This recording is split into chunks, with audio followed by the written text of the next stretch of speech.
Bearcat Bounce Podcast. Back at it again.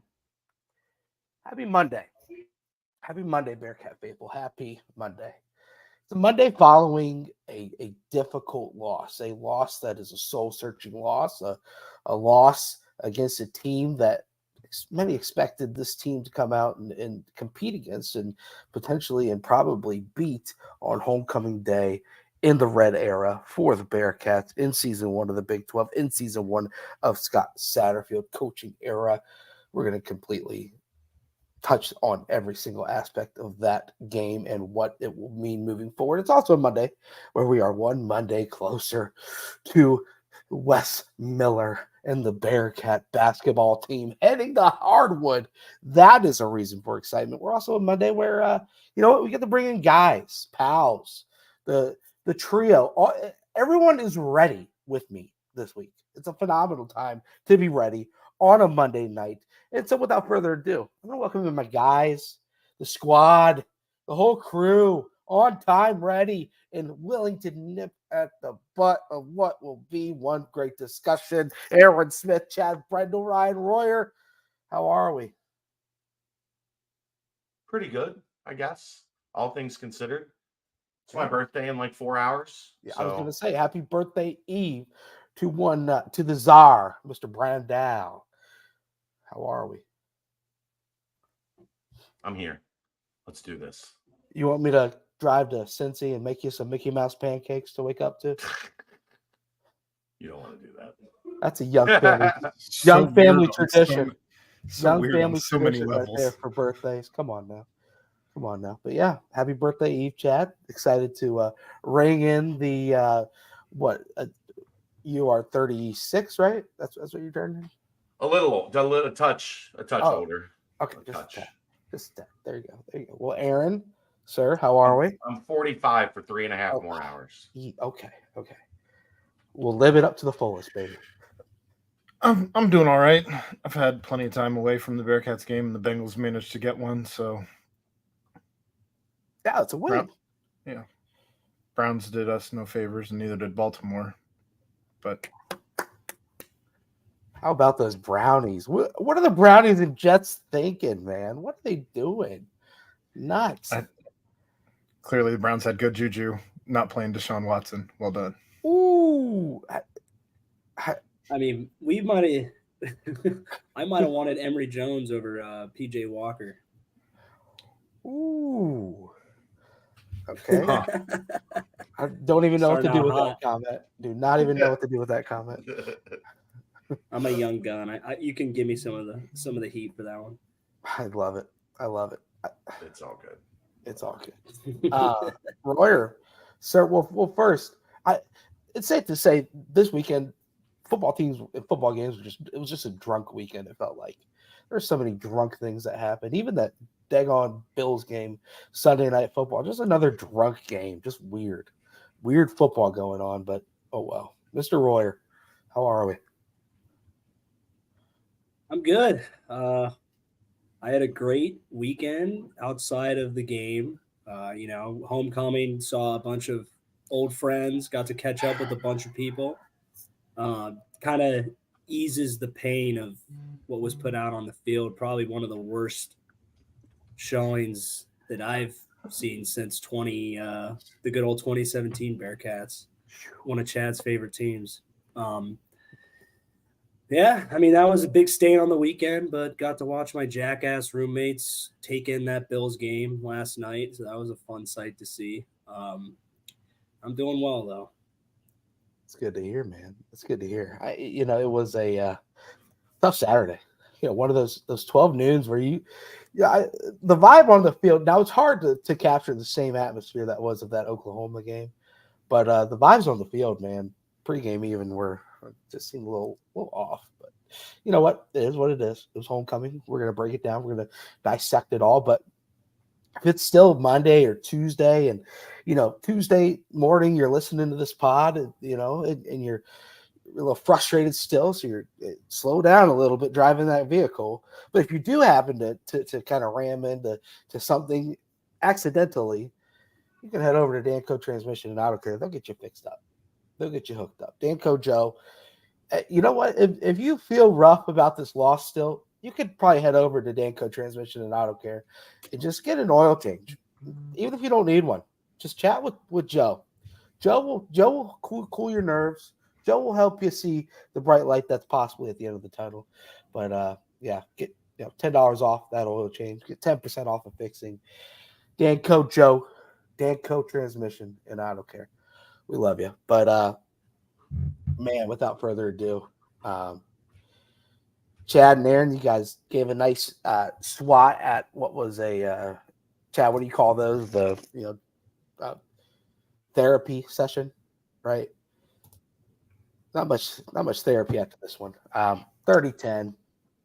I think a lot of disbelief, a lot of discomfort, a lot of frustration. I honestly beaten and most likely dominated in every single facet of the game. I think the only counting stat or that the Bearcats actually thrived better in than the Cyclones was average punting. So hat tip, I guess, a little bit to Mason Fletcher.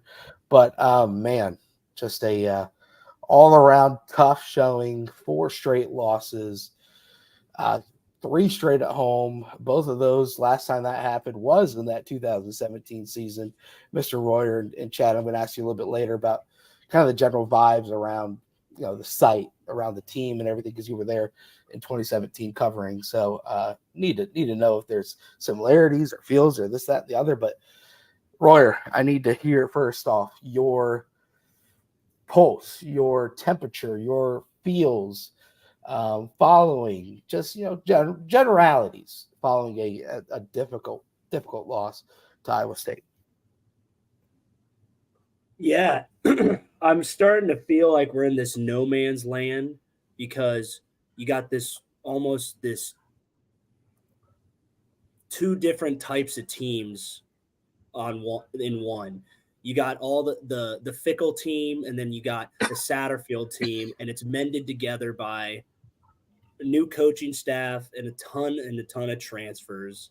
And you're trying to go out there and execute at a level where you can't really make any mistakes because you're not on paper, you're not just better than everyone, and you can't just like what we would do in the American and arguably the roster we had the past couple of years, we could have walked into a lot of these games and just found a way to win them too. But we're kind of at this divide where we don't really have what Satterfield fully wants, and the guys on the team, they might not be used to the style that they're getting out of the coaches. And I think it's kind of just a confusion and just not what we're used to as fans and as players. And I think it's just showing. It's showing on the field because you can't if the culture isn't established, no matter what kind of culture it is, if it's like it or not, if it's different than what we're used to when we were winning a bunch of games, like if this new one isn't established and they don't have it all figured out, X's and O's wise, you're going to drop 4 games in a row playing this type of schedule. And I think it's just hard on the guys because the guys, everyone that's on the team from the old staff, they don't even know what it's like to lose 2 games in a row, let alone 4. So I think it's just big adjustment, man. I feel bad for them. I feel bad for the team. I feel bad for the fans, but it's just, you got to keep the faith in John Cunningham and the coaching staff and Nico to make sure we can right this ship, and got to start it somehow versus Baylor coming up. I was really surprised though with the performance. Just kind of felt like not the normal effort, not the norm.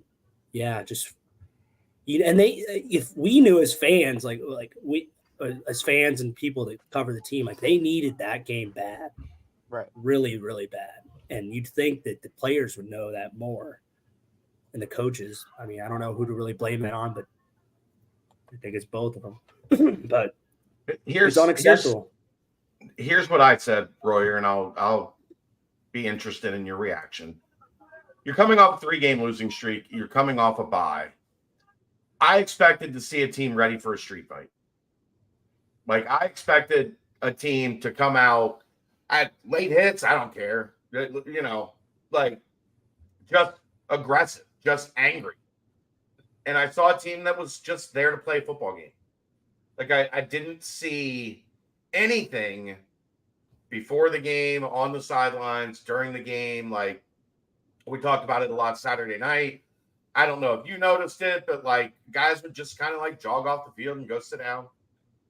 And like, nobody was angry. Nobody was like pounding the fist and saying like, getting in, hey, it's okay, you fucked up, but it's fine. Like we gotta get going. We gotta, and I just didn't get any sense of that. Like we're pissed off. Like we're urgency enough.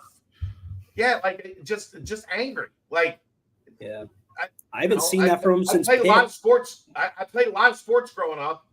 I don't know that we saw it even really in Pitt. Like I'm just like that physicality, kind of like the more tougher style football, like going at them on defense, going at them with the run on offense, and kind of just smacking smacking dudes around.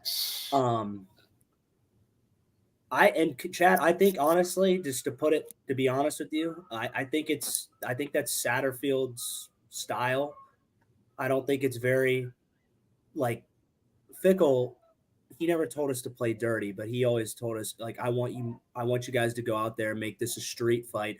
I want you to play through the echo of the whistle. I'm not going to be mad at you if you get clean penalties. And he preach about, player-led teams, like players holding each other accountable. And I just don't get that vibe from Satterfield. I get kind of like the CEO vibe of, I'm not going to go at my players and try to rile them up. And I think that's what I think they need something. They need something along those lines to kind of light a fire under their ass. Because if you're on a 3-game losing streak and you come out that flat and give that poor of a showing, like as the coach, like you might have to adjust your style a little bit. Because I think there's a lot of guys on the team who are kind of looking for that. They're wanting that.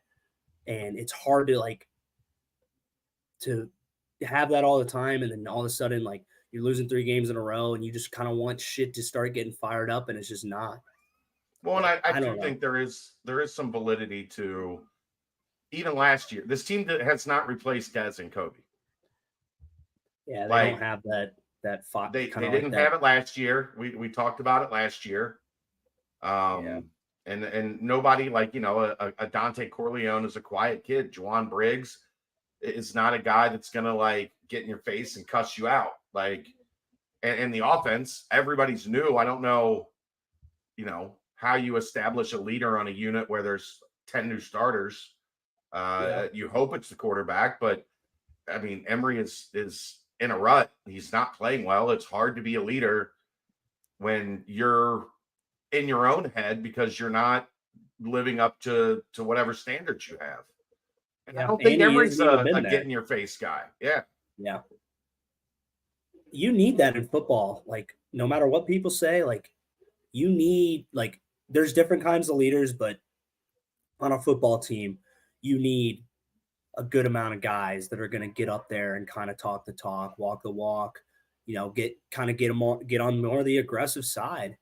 That's really, if that's the kind of game, that's what the game is. It requires that out of leaders. And yeah, we kind of got hit with the shitstorm, man. We kind of lose the coach and the staff, and then we didn't really have like that strong player voice that could kind of like keep the ship in the right direction. Not that these guys have been bad leaders or anything, but kind of right now when there's a bit of a culture shock difference, you need that leader that kind of might represent what a lot of these guys on the team need right now.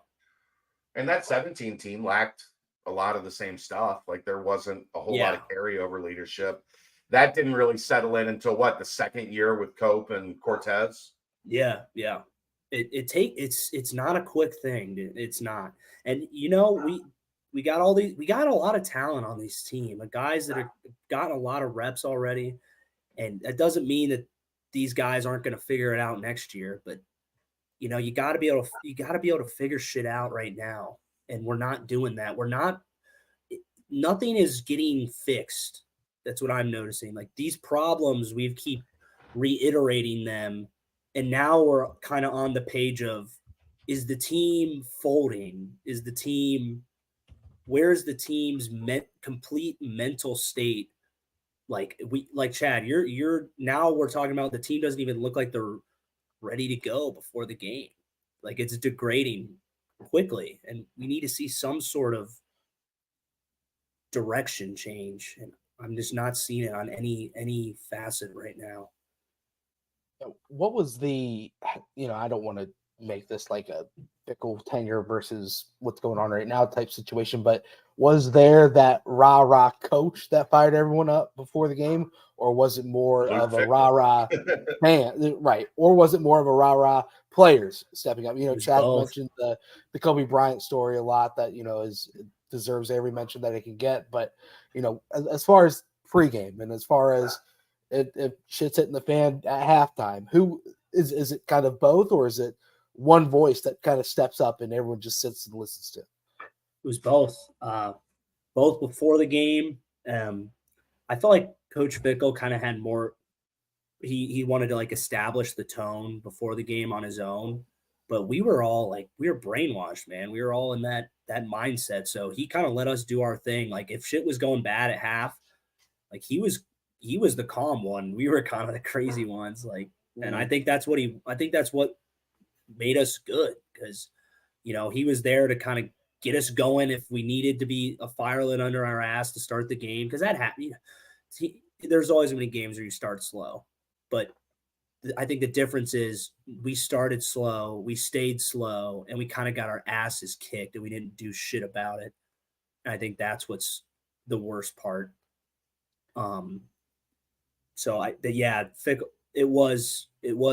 Fickle was very involved in it, but the players were too. And I think we don't have either. I don't really know for a fact, but I know that the type of players that are kind of like the leaders we saw going in, we know they're not the most vocal guys, but I don't know exactly. I can't speak on that. Like there aren't guys that are kind of up there and, getting into it and doing stuff like that. But chances are that it's not the same. Yeah, it was a weird feeling coming out of that, and you guys mentioned it a little bit on the nightcap, the extended version, Chad. Just the feels before the game, it was homecoming, so the crowd was still bringing it, still engaged, this, that, and the other, but it did just feel like the opening sequence and just kind of that opening drive didn't really have the zest or whatnot, but still it was like they missed a 50-yard touchdown pass. I was getting ready to say that. Yeah. But there's a lot more zest if they connect on that. Yeah, for sure. So let's just go ahead and talk about that.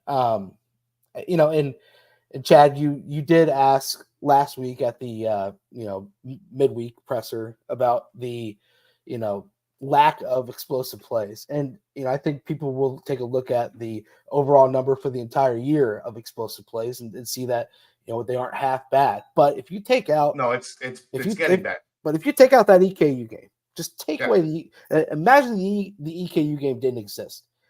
Cincinnati is one of 4 teams in all of college football to not have a passing play of 40 plus yards. Yeah. Since the EKU game. And, you want to say, pinpoint on play calling, pinpoint on this, pinpoint on that. But the fact is that there have been those passes there each week. We've come on this show and we've talked about how, if they hit that one deep ball at the end of the first half against Oklahoma, could have been a different game in the second half. Hey, if they hit that one deep ball against BYU on that opening series, and maybe they score a touchdown instead of, having to settle for a field goal. This one is probably the one that sticks out the most out of all of them because, it was a wide open D Wiggins and really no reason to miss that throw other than just simply being off. And Royer kind of pulled the ghost move on us, but it just seems as though Emery is just it's not there. The whole off season talking about how at Camp Higher Ground, one of the best things that everyone saw was the deep ball connection from Emery and this group of wide receivers and how much they're developing this chemistry. And then after a little while, the question started to arise, okay, is it that Emery and the wide receivers are having this sort of a bond that is, next level, it's going to carry over to the season, or is it more of a, maybe our DBs are struggling a little bit and maybe they aren't up to snuff on stopping the deep ball, and it's kind of a mix of both. And I think we're starting to see that maybe that was the case coming out of the offseason, because yet again, Well, I disagree there. I mean, there were a couple of pretty deep passes. Can I explain why I disagree? Yeah. The passes they missed haven't been because of coverage. They haven't been somebody breaking up the play. They have been wide open receivers in position to make a play, and the pass isn't, like, the deep ball is not where it's supposed to be. Right. So I'm not, like, I get the premise of what you're saying, because that's the great, like, unknown in camp is it that the wide receivers are really good? Is it the DBs are bad? Is it a combination of both? Like, but when you evaluate why they're missing these deep balls, I don't think it's because coverage has been great. Oh, no, never. So I'm not going to look at it and say we were watching him complete a lot of deep balls in camp. Right. But it ended up being because the coverage was bad. Like, these are guys open, like the BYU one we talked about. Running Xavier Henderson, running right down the sideline, wide open, and it's 2 yards over his head. D. Wiggins, wide open, it's 4 yards over his head. Like, it's not a coverage issue. These are throws. Yeah, these are throws a quarterback has to make.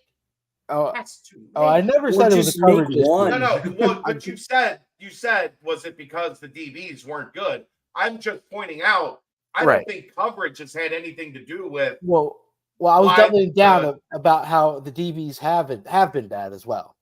They have, but that's not why Cincinnati is missing deep balls. It's because other teams have been better in coverage than their backs. Like, I think that's a false equivalence. Yeah. Even though that might not have been your intention. I'm saying it hasn't been because they've been covered that these shot plays are being missed. It's because either the route's not right or the throw is not right, but they are leaving plays on the field. They are leaving yards on the field. What it's now becoming every week. Yeah, every week. What I was saying, to not be too harsh, is that all of it stinks. If I'm just being honest, like, in a roundabout way, that was kind of what I was trying to point out. But Ryan, go ahead. Yeah, you got to remember. I mean, new playbook, new quarterback, new receivers. So that's new timing, that's new routes. But the plays that they're calling, they're working. It's just Emery and his receivers. It's my high school football coach would always say this thing about transfers and how it's you can't just, like, form a connection on a team just by signing a bunch of guys and just expecting that everyone's going to play exactly up to their potential. Because in football, it's the biggest team sport. It's 11 men have to do their job correctly every single snap, every part of the play in order for it to work. And Emory Jones is a great quarterback. He's made those throws throughout his whole career, but he's been at 3 different spots, and this is his 3rd spot. These receivers, all of them are transfers, so this is all a new spot for them, new coaching staff. Mm-hmm. So you got to, like, I'm not, like, these throws need to be made, but they're that, like, these guys don't have the chemistry that we're used to. Like Dez, 4 years, every receiver in the room, has been was with Dez this whole time, and same thing with Ben Bryant. It's just that's probably that's definitely a factor, I think, as to why. And I think Emery's just not playing well too.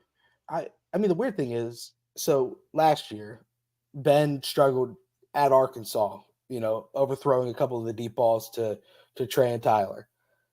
But then that ended up getting corrected, and Ben hit a few more of those, obviously, as the season went on. I feel like it's just kind of flip-flopped this year where Emery was hitting those against EKU at a high rate and putting it in good spots too. And then now, I mean, he had what against Pitt, that one good pass to Braden.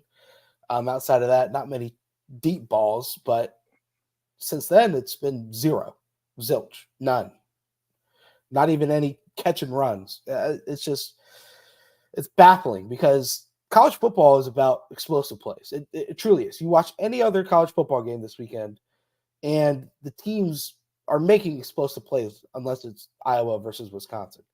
And you're seeing, like, it's what rules college football, is having the ability to find explosive plays. And there hasn't been that at all. And, it was kind of mentioned a little bit about the running backs not having the opportunity to bust 80-yard gains. But, I mean, there was nothing at all opening up the defense that way, missing that deep ball, then was able to kind of constrict the defense. And they took away the run for the Bearcats after that. They took away everything for the Bearcats after that. But I don't know. That Royer, I don't know if you listened to Sat's post-game press conference, but he said that deep ball miss to D. Wiggins was the turning point of the game. And having a play that early be the turning point of the game is kind of an interesting note That's to have. the second thing that I didn't really like. The running back comment. Yeah, you look at it. You look at the full quote, it's not as bad, but I mean, I don't like that. I don't like that with the running back. Then you got Miles tweeting back at him, and then now kind of that. I really don't agree with that at all. It's just like when you're out there, you're basically telling the media, like, hey, like, I didn't think my guys could have done anything from that point on. Like, it's just not a good look. I would disagree with him on that being the turning point. It's a turning point for me. That goal line stand that wasn't. Yeah. I think goal, then the roughing the passer. Well, the penalty, the fake field goal, the roughing the passer, the stop, and then they get the touchdown, the dropped interception, the second near dropped interception that got broken up. Like, they had 4 chances to get off the field right there with either no points or 3 points, and it ended in 7. Mm-hmm. And I saw a different defense after that. I did not see, I thought the defense was okay to that point. I didn't think they were great, but I thought they were okay.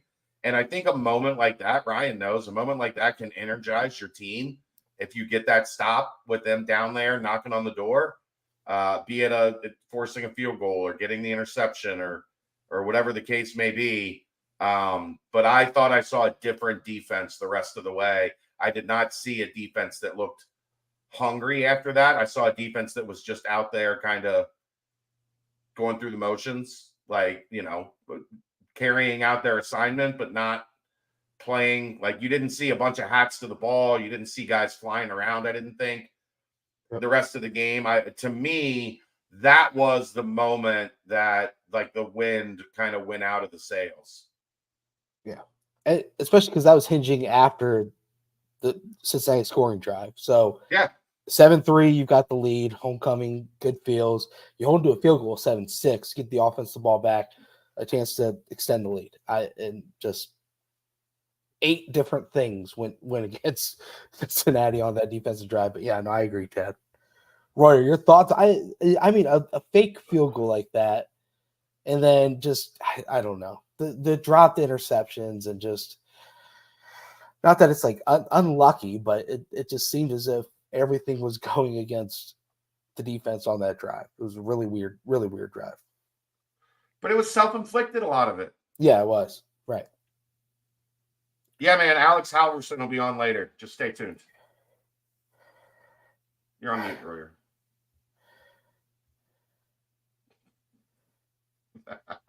Alex Halverson. Yeah, he'll be on later. Oh, He's joining us towards the back end of the show. Just we stay need tuned. we need. Oh, this is stupid. Sorry, that completely just ruined my train of thought. I just think that we're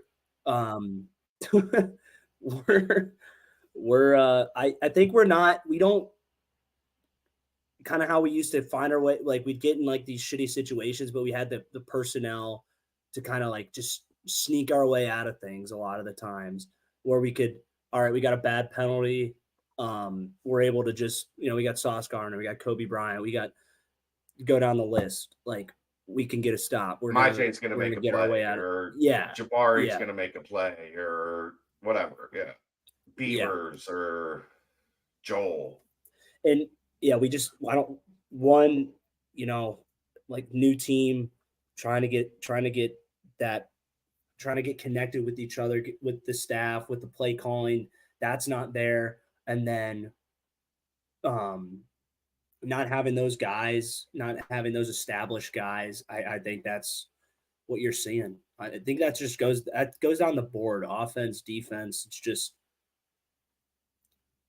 just different, man. It's a different team. It's a different coaching staff. And I think it's hard for all of them to get on the same page together. And that's why you're not seeing that back against the wall Bearcat team would always kind of find a way to get out of those shitty spots.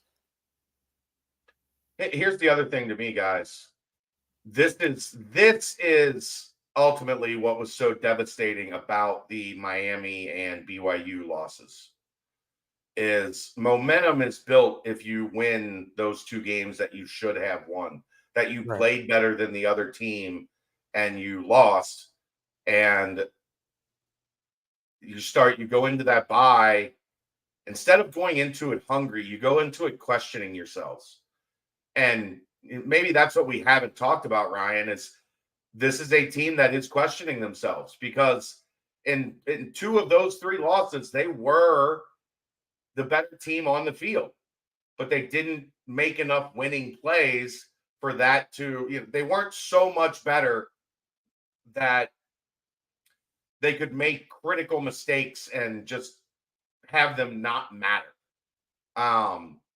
And then you go into the bye, maybe questioning yourselves and wondering, like, are we bad? Instead of, man, we're pretty good. We just lost a tough game. They look like a team that came out wondering if they were bad more than a team that knew they were good. Do you think that's fair? That's very, very spot on, I think. And we're going backwards, like I said before. Yeah. We're not like confidence it's getting is worse and worse. Yeah, and I think that's a big problem. I think that's a telling issue that I think I don't want to say, like, I don't know if it's a culture issue right now. I think it's just you're trying to force all this shit in and there's a lot of guys that aren't really connected to what this used to be and where they want to take it to, because they're all transfers. They're all new. And that's when you're going to get like doubt creeps in real quick when you don't have a tight knit team. When shit starts going bad, it's going to get real bad. I think that's what's going on. You're also dealing with no carryover leadership from the Fickle era. Yeah. Like, DP is not a locker room leader. We talked about Dante is kind of a quiet guy.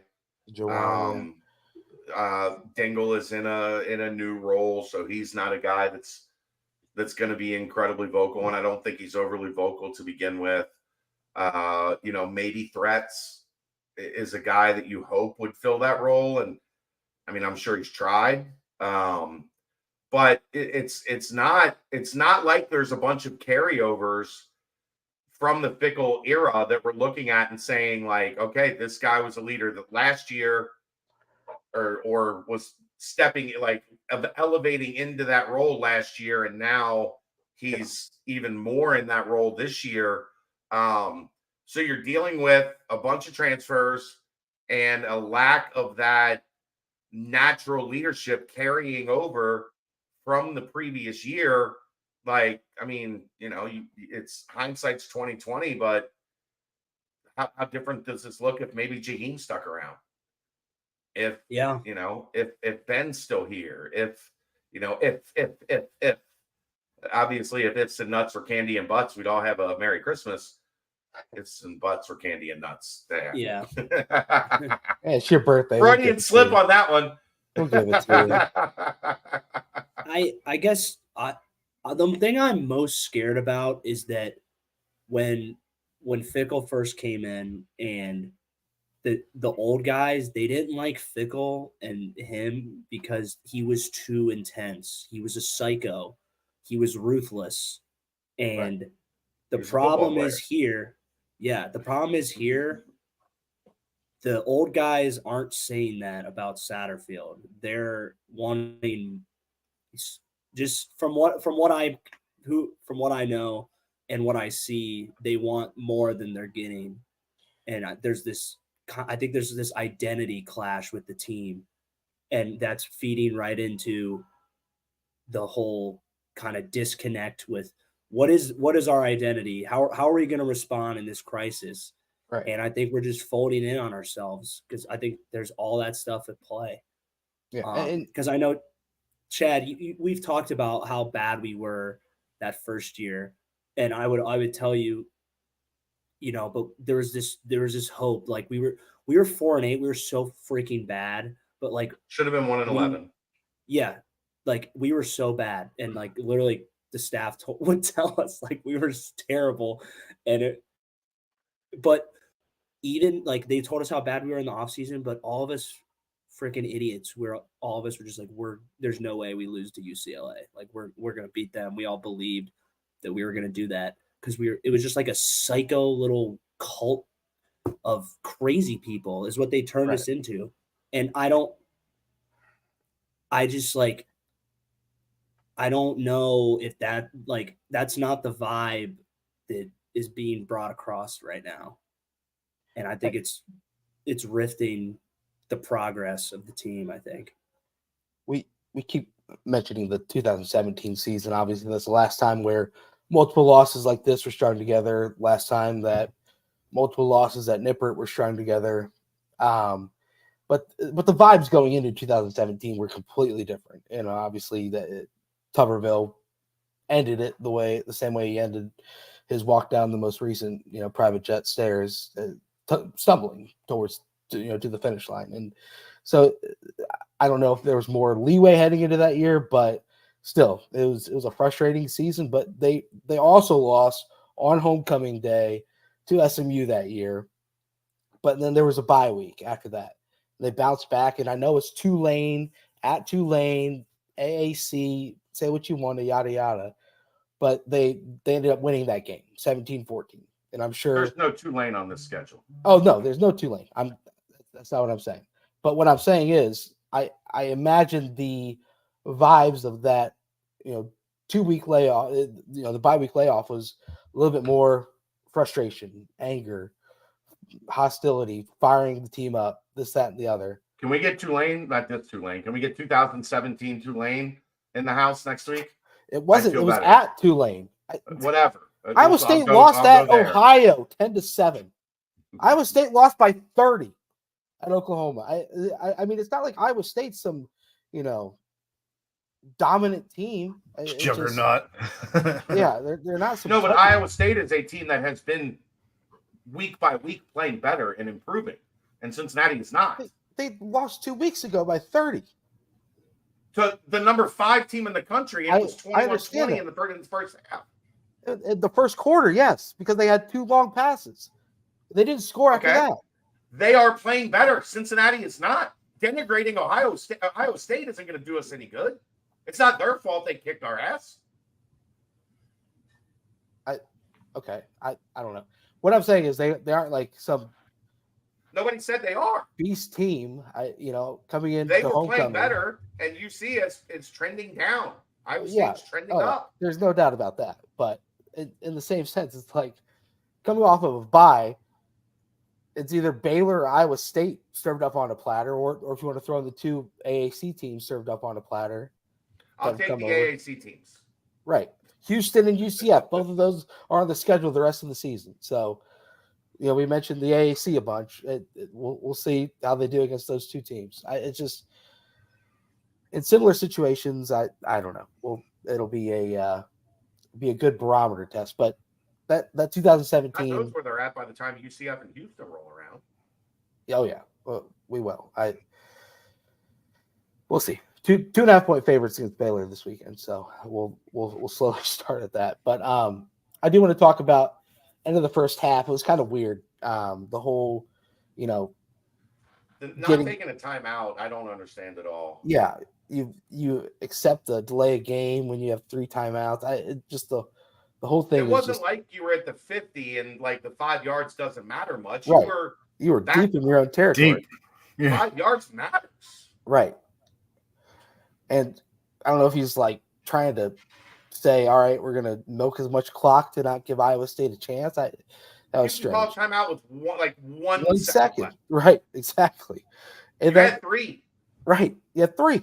And then you went to the halftime locker room with 1 still. And then again, the 4th down and 8 or 9 or whatever it was, with 8 seconds left in the first half, the decision to just heave up a Hail Mary, I'm okay with, but also in the same sense, why not just try and pick up 10 yards and send Carter Bryant out there and just get the game within.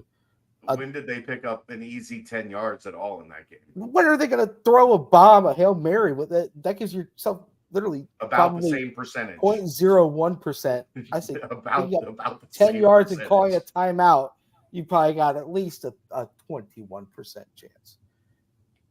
They were both bad chances. It doesn't. I get why people are mad, but guess what? If they'd have tried to run one play and they left Iowa State 1 second to throw a bomb, like people would have been pissed about that too. Like right now, everybody's just mad about everything. Yeah. The biggest thing for me is, why do you take 5 yard delay a game when you have a timeout in that situation? That's situational. That's awareness. The other one is a choice. Do we try to squeeze out one more play and kick a long field goal, or do we air one out for the end zone and hope somebody gets lucky? Like that's a choice. Right. The delay of game on the punt, that's lack of situational awareness. Yeah. Aaron, were you about to say something? You've been quiet. No. I mean, all that was irritating. What are we doing there? That's just, you can't defend those types of decisions and those types of just blunders, really. I mean, call it what it is. It's not a bad decision. It was just a mistake. Yeah. Miss Take. All righty. Very good. Let's talk. Are you Japanese now?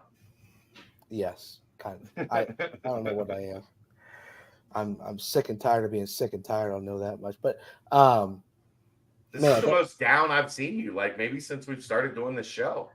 Ever. I'm sure there's been some basketball shows where you've been. Well, yeah, a little bummed out. I'm used to winning, man, and I get the whole thing is tough. I get the transition to the Big 12 is tough. I get all of that.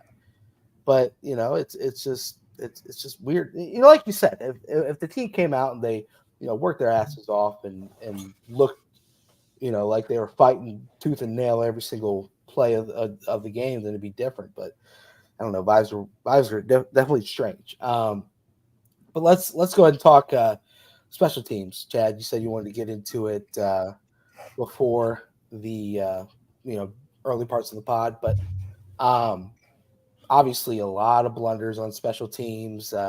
Kickoff returns were aplenty. Interesting kickoff decision on the one high fair caught by Iowa State, setting them up in great field position. Yet again, did you see that, Ryan? The pooch kick. Say again. Did you see the pooch kick on the kickoff where they kicked it Oh my God. No, because So that was after the 72-yard return. right. Because they didn't want that guy returning the ball anymore. Yeah, it was So- Carter Brown after the Carter Brown field goal in the third quarter. They end up Okay. kicking this pooch kick to try and avoid kicking it to the guy who returned it for 72 yards and had been returning for that wasn't his only long return. He didn't have any quite as long as that again. He had another one that was 50-something. Yeah, I mean, there was another long return. He was the special team player of the week in the conference. That's how good he was. Well done, sir. You deserve it. But they kick this pooch kick, and instead of it going, if you kick it out of bounds, it only goes to the 40. Instead, they pooch kick it to the 45. What are we doing? They're caught. And then a big play on the next play, and then a touchdown like in 30 seconds, it felt like. I don't know if they were trying to sneak an onside kick. I don't know if they were trying to sneak, like, we're going to kick it up high and have one of our guys go get it 20 yards from the spot. But they kicked it right to the guy. Like, they pooched it right to him, and he just fair caught it. And Iowa State ball 5 yards from midfield. That one. It could have just been a complete miss kick, but that is, there's no way that is unless it was. I've never seen an onside pooch to the 45. If anything, it would be more around the 35 in that little pocket. Never up. It had to have been just a bad kick. That sounds like unlike anything that would ever be coached. No, it was on purpose. To the 45? Yeah. Yeah, that was the intent. I don't know if they were trying to get over the first line of the defense and then try to run under it. Like, that's the only thing that made sense to me. But they kicked it right at him. Like, he didn't even move. He just stand there, fair caught, and it went right in his arms. I wish I could see it on film. Tried to rewatch it was the game. weird. Ain't shit there. It was like they forgot that you could fair catch a pooch kick. You know, like that was the vibe that it put off. I don't know. It was weird. And then I don't know. Just thoughts where, you know, obviously when Fick was here, it was all about the 3 phases of the game. You know, win each phase, or win 2 of the 3, you've got a good chance to win. Special teams has not really been it outside of Carter Brown, who has had a good season, and for the most part, for like necessity reasons. Overall thoughts on special teams. I mean, you can't make wholesale changes, but you know, like Xavier Henderson on kickoff return, he just don't really see it in him. You know, he doesn't have that shake. He's got probably speed, just, you know, north-south speed, but it doesn't really have much shake. That opening kickoff, he ran right into the first defender and was tackled right away. It just seems like there could be a lot of different, you know, wrinkles and things that could happen on special teams that haven't. And, they're bad right now. They like you give up a fake field goal, you give up 2 50+ yard kickoff returns. I mean, funny thing is, the only 2 good things we have so far on special teams, it feels like, are Carter Brown on field goals, who has been very good. Very good. And then Fletch, who hasn't been All-American Fletch, but has still been very good. Right. Other than that, I don't feel comfortable. Like, the drop-off from what we were used to feels pretty significant, because punt return, kick return, punt coverage, kick coverage, none of those feel like staples, like things that you knew. That, like, what the only thing I felt good about in coverage was what Oliver Bridges, the Iowa State guy, decided he was going to return one, and Oliver Bridges smoked him right at the point of attack. Yep. Other than that, I didn't feel great about any of the special teams play. Yeah. I'll be frustrated beyond belief if they run out pretty much any of the same returners next week. Yeah, I don't know. We don't discuss injuries here, but I imagine Ryan Montgomery would probably have a role in the return game. He was back there as one of the two deep guys on the kickoff return the games before he got injured. So I don't know. It is puzzling. But when you have Carter Brown who is sinking field goals, that's a plus. You know, that was an issue we had 2 years ago. So and most of the years before that. But you know, I don't know. Every other facet, it used to feel like it was a strength for Cincinnati, where you could kind of sneakily get some yards here, some points there. It's just not really happening this season. It kind of falls in line with the whole entire vibe of things kind of being down a little bit. So I don't know. Just special teams, offense, defense, struggle. Absolute struggle right now. I think my guess is that I don't know if Satterfield treats it as serious as Fickle does, because Fickle, being the head coach, but he was like essentially half a special teams coach, and Brian Mason was the other half. Brian did the schematics of special teams. Luke did a lot of the on-field, like, don't fuck up. Yeah. Well, I say it'd be like, it was almost, you could call it anywhere from like a quarter or a third, because like we had Fickle units and Mason units, but I think Mason worked the scheme with him on both. But like Fickle owned kickoff and punt, and Mason owned punt block and kickoff return. So Fickle would coach, go down the line, each position, except for punter and long snapper, on both punt and kickoff. Like it was his shit, and he was like leading the special teams meetings and screaming at us all the time. And I'm gonna go with 100 out of 100. Satterfield is not doing that. I don't think Fickle learned that from Urban. Fickle coached special teams early in his career. Like, that was something that he felt. Jim Tressel, the obsession with the punt. Right. The best play in football is a punt. The art of the punt. I have a rant. Yeah. If the fans don't shut up with this Tuberville stuff, like, it is so lazy. It is so uninformed. It's so stupid. Just stop. There's nothing similar from Scott Satterfield to Tommy Tuberville. Like, there's nothing. Satterfield is at a point in his career. If he fucks this up, he's done. And he's young.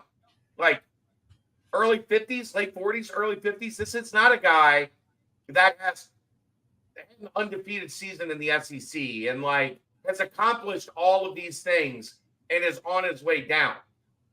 This is a guy that was hot at Appalachian State, was okay at Louisville, and is now coaching for his ability to make millions of dollars. It's not anything remotely similar. It's lazy, people. It's easy, like, it's low-hanging fruit.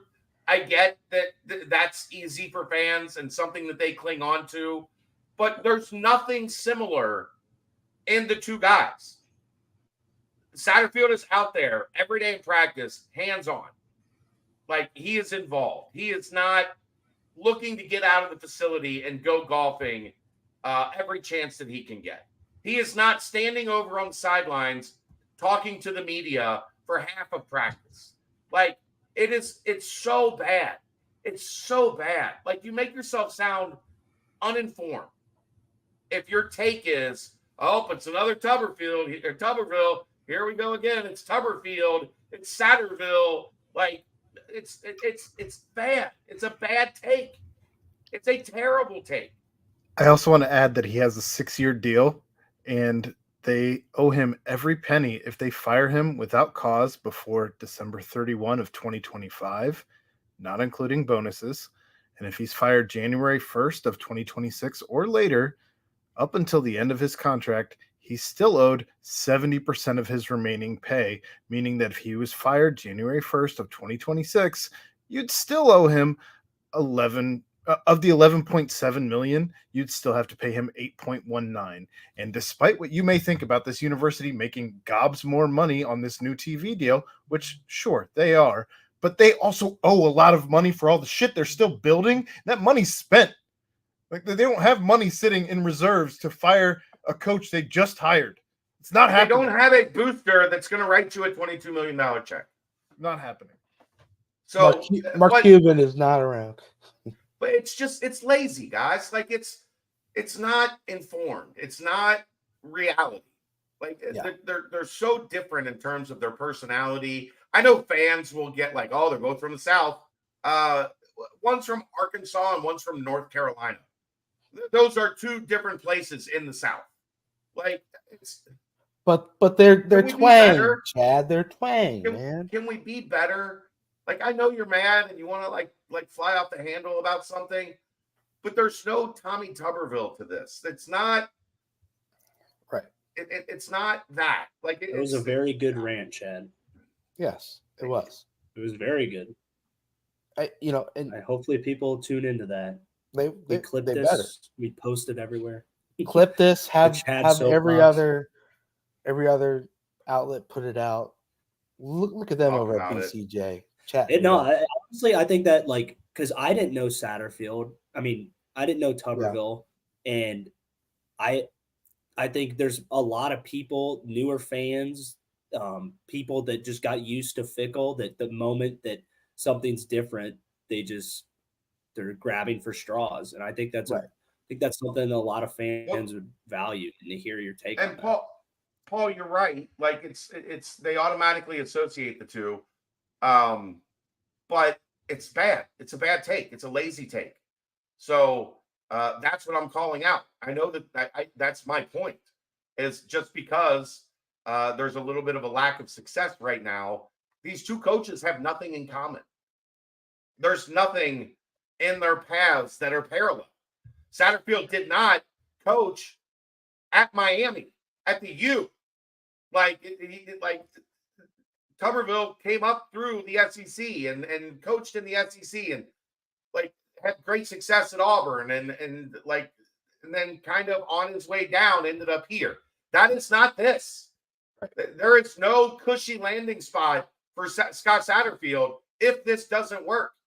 He is as desperate to win here as anybody. So it's a completely different setting, completely different environment, two completely different coaches. And the take is lazy. I don't care why, Paul. I agree with what you're saying.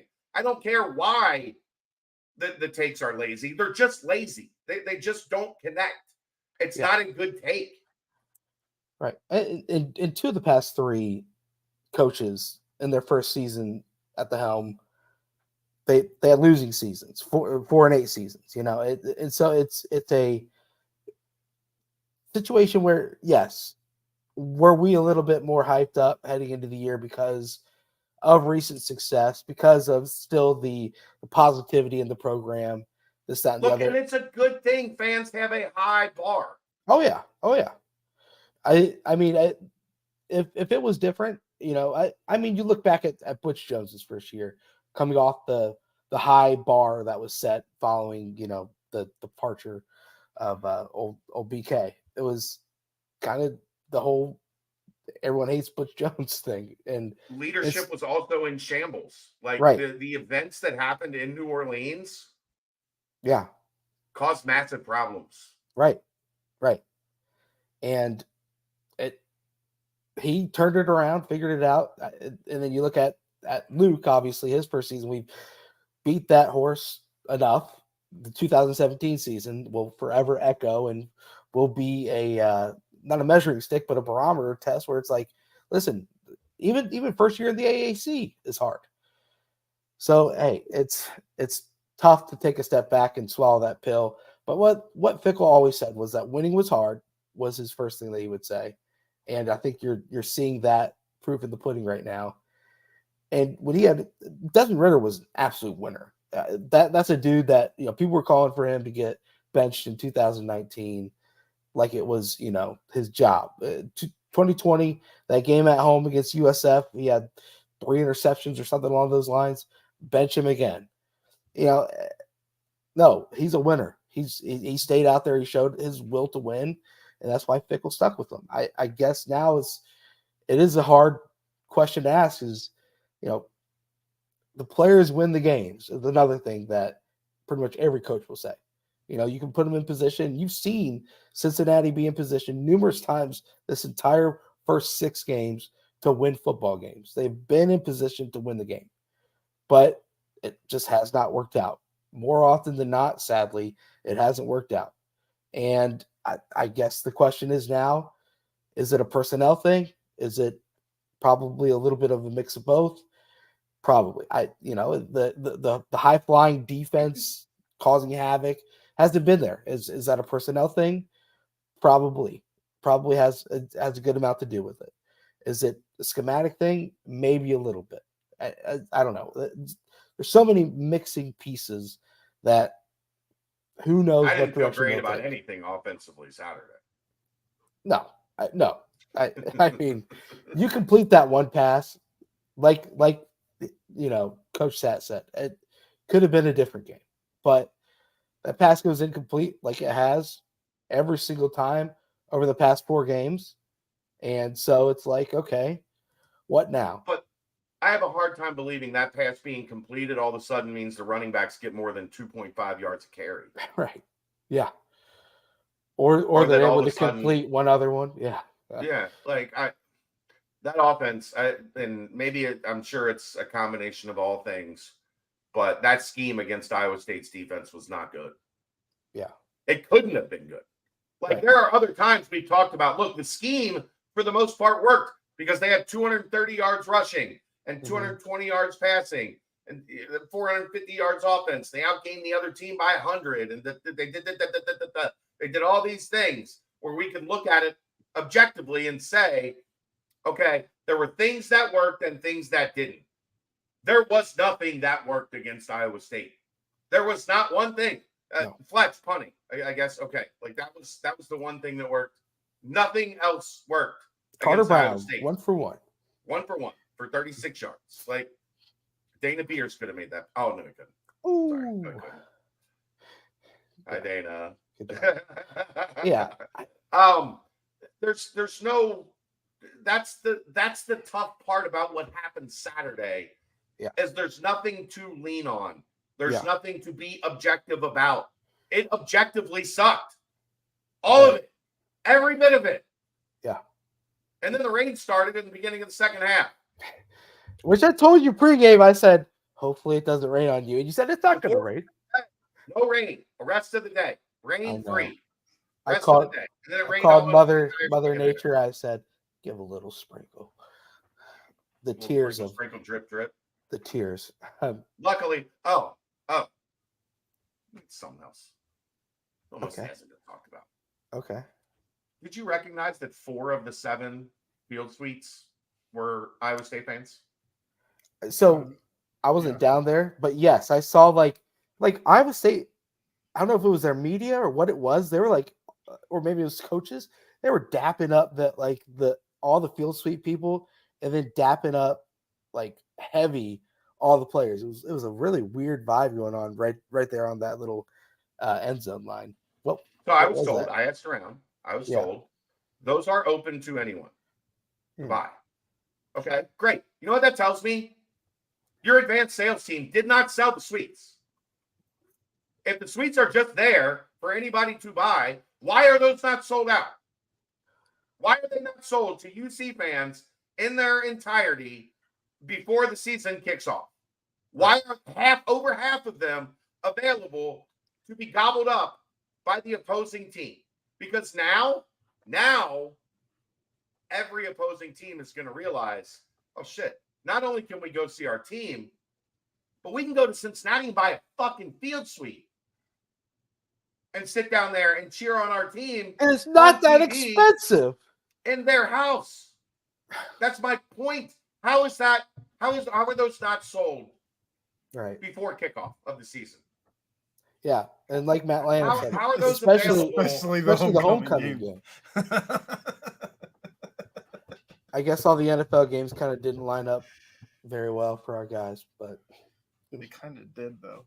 Yeah, I know, but our number one, he's a New York guy these days. That was crazy. But anyway, He's in Philly tonight. oh, did he? He's taking advantage of playing on Thursday, and you Yeah. don't have to really be back until Tuesday. Pretty wild that him and old T Swizzle just said, hey, let's just swing by Saturday Night Live real quick and have some quick cameos. Pretty cool life. Not a bad life. Doesn't suck. You just call Saturday Night Live and you're like, hey, me and my girlfriend are running through this week. Find a spot for us. Okay. We'll have T Swizzle introduce Ice Spice, and then you'll come on and just say, That was fun. That skit was hilarious. Yeah, it was good. It was good. It was hilarious. It was good. Living with the Swiftie, the bracelets, and Yeah. what was your secret song? Right. Like it was dead on to have. Yeah. It was really funny. Aaron knows what I'm talking about. Didn't watch it. Man. Saw the word Swiftie and I was out. Aaron's little vendetta against everything Taylor Swift is pretty wild. I guess my best friend's wife is a Swiftie, and she has a vendetta against Travis. She will have none of it. Okay. I'm like, no, he's a good dude. No, he's not. Hate that fucking guy. I'm like, okay, Bengals fan, calm down.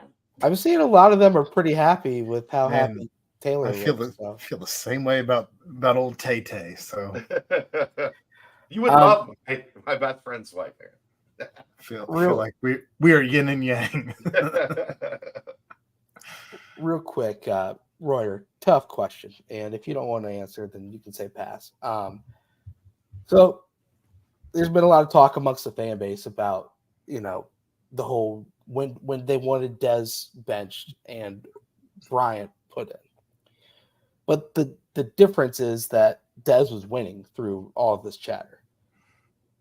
Now the talk has evolved into letting the Bradys have a shot and trying to get them more involved in the game plan, a glimpse to the future. Just overall thoughts on that side of things, because it'd be different if Emery was pulling out some of these wins, and it's not a knock on Emery at all, but he, in his history as a starter, he has not won many football games. I think overall he's 8-13 coming into this season, so now he is 10-17. So when it comes to this year one, the whole transfer era thing too, because that's another thing. You don't want to have someone who could be a potential game changer as a transfer at the quarterback position say, "Oh wow, things went awry." And when Emory Jones transferred to Cincinnati, and then he was benched after 6 games. I don't know. It seems like it's a hard line to toe, but one that is obviously at the forefront of every conversation right now when it comes to the team. I think there is no way. I don't think the Bradys are ready, and I think you would be seeing a lot more at practice that there was any bit of a indication that would be happening. Brady Drogosh, he was just learning how to grow into his body. Just because he gains 15 pounds doesn't mean he's ready to lead, a Big 12 offense as a true freshman. I think it's good that he can take his time, learn without the pressure of being the starter right now. I don't think there's anything to say about benching Emory. I think you just got to let Emory ride it out. I don't think you'll gain anything from putting in either of the Bradys. I think Would you really develop anybody behind this offensive line? No, that's what I'm saying. Especially with Brady, you don't need a young guy. You don't need to ruin his confidence by just throwing him into a shitstorm that we're in right now. But I think you'd see a lot of the people calling for Emory to be benched. They might be calling Satterville Tuberville. That's kind of my take on that. They might be part of the Chad army. The army against Chad, I should say. I try to keep it's the freak out club. Yeah. If you want to be uneducated and have a stupid podcast or Twitter feed or whatever, that's fine.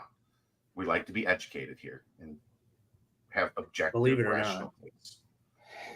We like to cuss a lot, but that doesn't mean we're not educated. Hey, The I question never cuss. I know what you're talking about. the question becomes, is there a point, and I don't think we're at that point either, Ryan. Is there a point where you have to find out? This is not an apples to apples comparison. Kansas State and Cincinnati's teams are not the same. Barry Sanders couldn't rush for 5 touchdowns in a game behind this offensive line. Will Howard had success. Chad, I might bet on that. Will Howard had plenty of success behind that offensive line before they made the switch. It's not a fair comparison. Not at all. And Matt, this is what I think is fair. Is the question becomes, at some point you have to find out, or you have the opportunity. You don't have to, but you have the opportunity to find out if Brady Lichtenberg is capable of being your guy going forward. There is no chance Emory Jones can be the quarterback for the Bearcats next year. This is his final year of eligibility. He is no longer able to play college football. He's already past the point of like medical red shirt, or like he's out of time. So next year, you are going to have a new quarterback. The question becomes, like, and I don't think it's this week against Baylor by any stretch, because this is a game you have to win. Like, you have to win. But if things go, But I do wonder if bowl eligibility is out the window and you're already looking at best a 3 or 4 win season or whatever the case may be. Don't you think it is fair, Ryan, that at some point you have to find out where is Lichty at in terms of running this offense? Not just in garbage time, not just on the last drive of the game. Hand it off. I did hear somebody on the board say today, I saw in Brady's 5 snaps, da-da-da-da-da.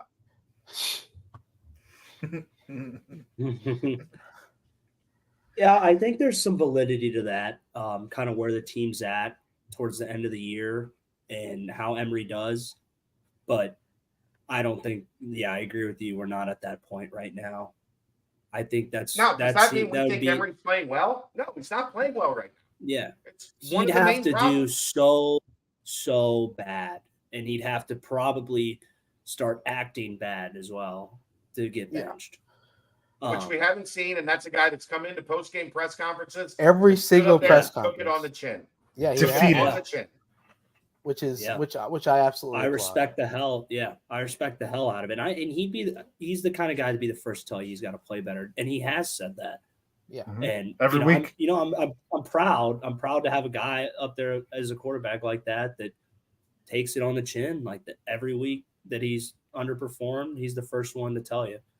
So I know we've been kind of dogging on him, and I was kind of being an asshole to start the show. But I do respect the hell out of him. Yeah.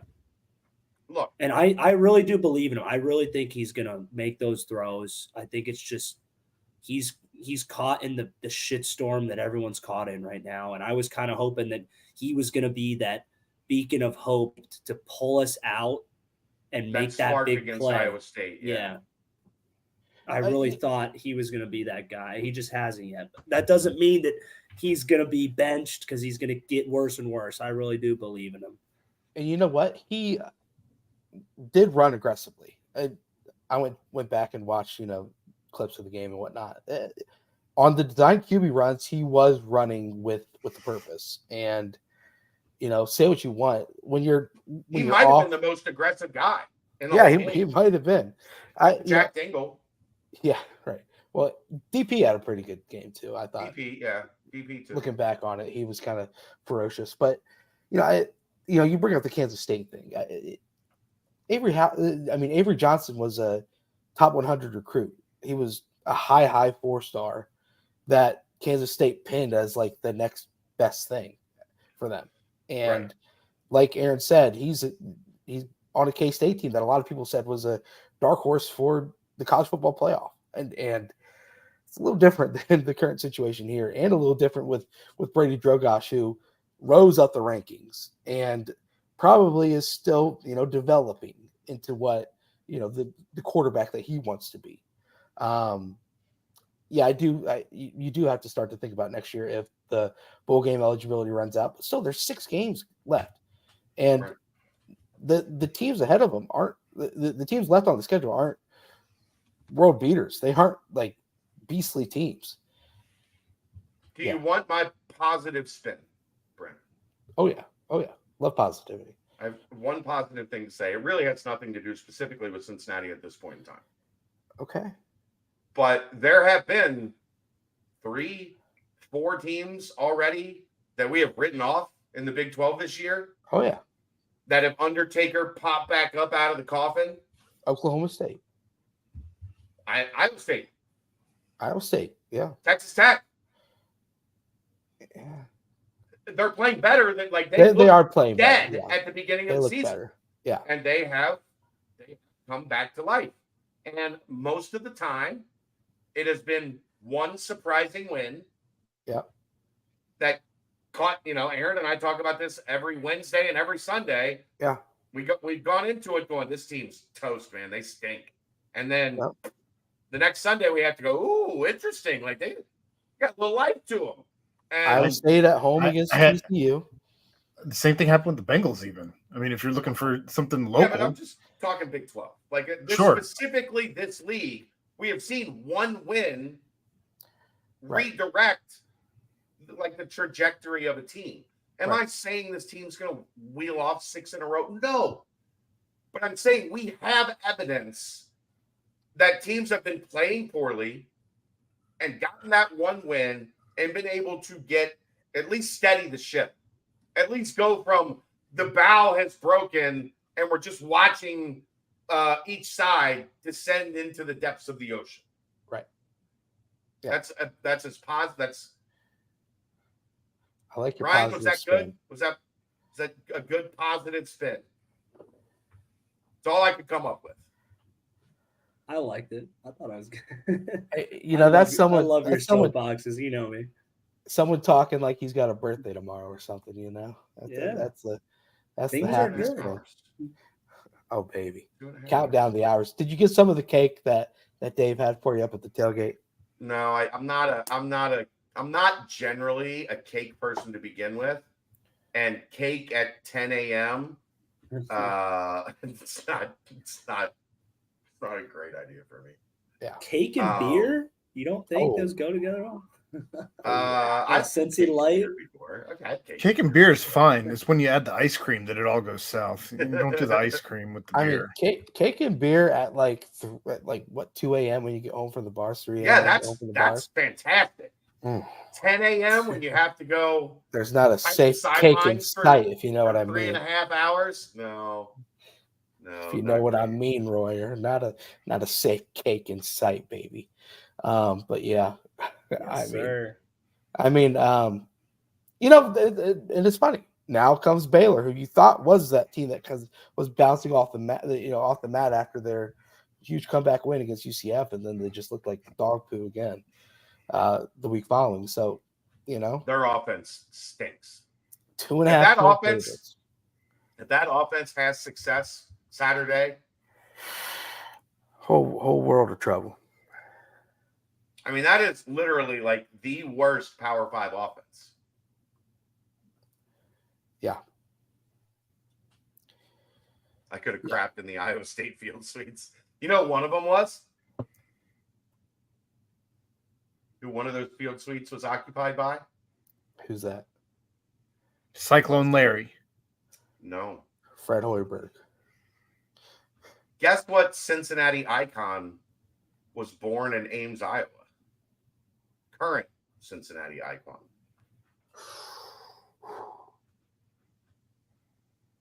We talking baseball? We talking? Nope.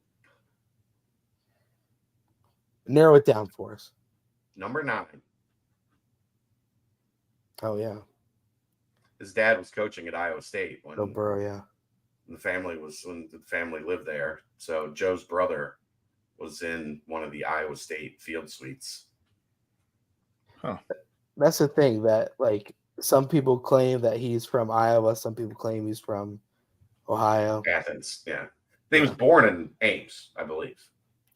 His Yeah. brother was born like they lived in Ames. He was for a born portion in of it. Ames in 96, Yeah, but he did go to Old Athens High School, right. the Plains, Ohio. But yeah, there was a Burrow presence in the Iowa State, in the plethora of Iowa State field suites. Yeah. Like I normally like to stand back a little bit from the sideline. I think I get better like photography angles. And they missed the deep shot, and the box to my right erupted. And I looked over and I'm like, what is happening? Yeah. Yeah. I mean, that's the whole thing, is like there was a lot of blown assignments, weird plays, but I don't know. Play better. The Iowa State game was rough, and I didn't like it. But we need to get Aaron Smith more involved in this podcast. Let's go ahead and timestamp this and get on to a new topic. But I will say real quick, Iowa State fans yet again praising Bearcat fans, praising Bearcat game day setup, praising everything Bearcats, even after the whole loss and whatnot. Look, this has not been a season of failure from the fans. Now we might get there. Over these last couple, we'll see about the mettle of UC fans, right? As we head down the home stretch. But luckily there's only three home games left.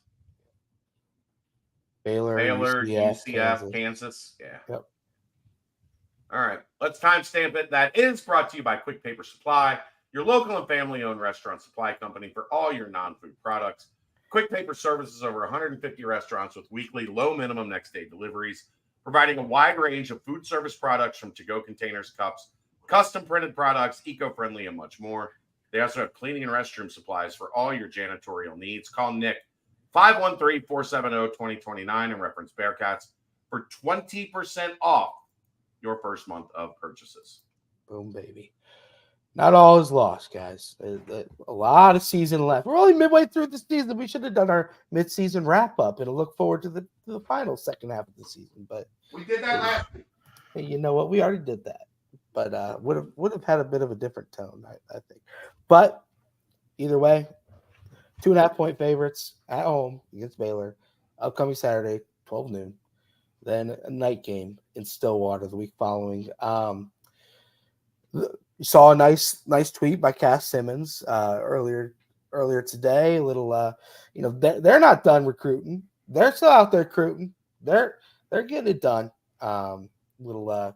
If you know type tweet. So another thing to continue to track. When it comes to basketball recruiting, it seemed as if it was that one team the whole time, man. I tell you what. That's right. Jace Richardson commits to Michigan State. Go and cross that name off the board. Pretty wild having your being the dad, the father of Jace Richardson, being recruited and coached by Tom Izzo. Now your son was recruited and now will be coached by Tom Izzo. So Richardson out. It's kind of been trending that way for a while. But Perry in this upcoming Saturday, right at the Baylor game. Yep. So that will be all hands on deck. I think I saw an article where it mentioned that he was at Big Blue Madness in Kentucky. He left there. He's not committed to Kentucky, so that's a good thing. Let's go ahead and have a warm reception for Travis Perry. We'll see if it sounds like things for Boogie Fland are trending towards the Hoosiers. Yeah. That seems to be the vibe today as his announcement date was set. We'll see if that holds up, but I don't know if that'll have any impact on whether Kentucky makes a harder push for him or not. I know Michigan has been mentioned. I still think right now it's Cincinnati or Ole Miss. But obviously, kid from Lyon County, small town, Kentucky. Right. If Big Blue comes calling, the number of kids that have said no is very small. Yep. It's very small. I know he did mention wanted to commit around the beginning of his season. So He wants to commit before the early signing period, which is November. Yeah, November. Yeah. So second Wednesday or second Tuesday in November, some shit like that. Right. Would be an awesome class to bring in Perry to top it all off. And also in a way, Chad, Ole Miss was had an article about Perry and whatnot. Yeah, I think it's a kind of gets your fan base riled up a little bit. If you mention, Kentucky had him in for Big Blue Madness, sure. Kentucky this, Kentucky that, kind of just adds to the allure of the recruitment as well. But yeah, if they push for it, obviously they become a big time player and a big time competition in that one. They have not done that yet. Right. So, but man, all the people that were at Big Blue Madness, it's pretty great eye by Wes Miller. It's after in the 2025 class. So it's just, and 2026 too, for what it's worth. So that's that. Ken Pom came out, first Ken Pom of the year. Obviously, Big 12, the number one conference in the country, according to Ken Pom. Bearcats are picked to finish, what is it? Quick math, is it 11th in the Big 12. They're 53rd Ken Pom ranking. Obviously, it's a lot of weight on the year prior. The thing that stuck out the most to me, and it's a pretty obvious thing that we talked about a lot, is in the non-conference, they've got what would be the equivalent of like a quad 1 game on the road at Xavier, and then the neutral game against Dayton would be considered like a quad 1, quad 2 based off of how Dayton does. And then after that, every single game in the Big 12, that's right, every single game is going to be either an A or a B game, so quad 1, quad 2. That would explain a little bit of the scheduling. Yes, you have 18 quad 1 or quad 2 games. 18 built in, every cooked single in. Game. Nothing you can do from January 1st to the second week of March. You're playing quad 1 and quad 2 games. There's not a breather. There's not, there's not a week off, if you will. Right. It's hard. You ever been love it? It's hard. The lowest rated Ken Pom, based off Ken Pom, team on the schedule for the Bearcats in the Big 12, UCF at 72. So, hey, you know what? Strap up and get ready, because number 2 Kansas, number 3 Houston, and then Baylor's right there as well at number 7. So 3 in the top 10. Just a phenomenal basketball conference, but obviously the non-conference is what matters for the time being. Were they disrespected in the AP poll today? Only 4 Big 12 teams in the top 25. Is that disrespect? That's the thing. AP poll is always drunk. I hate the preseason AP poll. Terrible. They had North Carolina number 1 last year.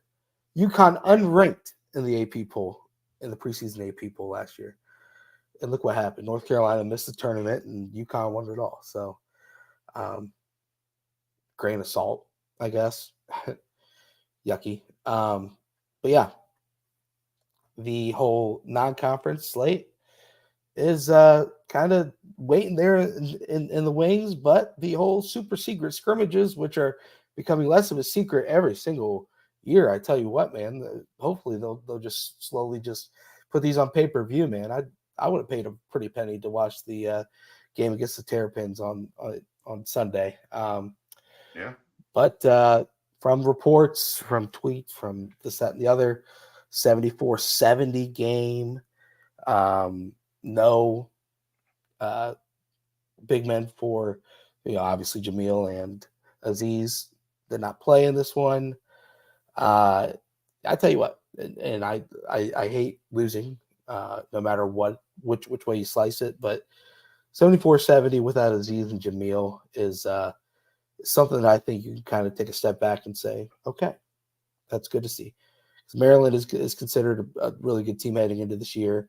They bring back a bunch of their pieces that are high quality, and they've also got a big man who's supposedly going to be really good, who was really good last year.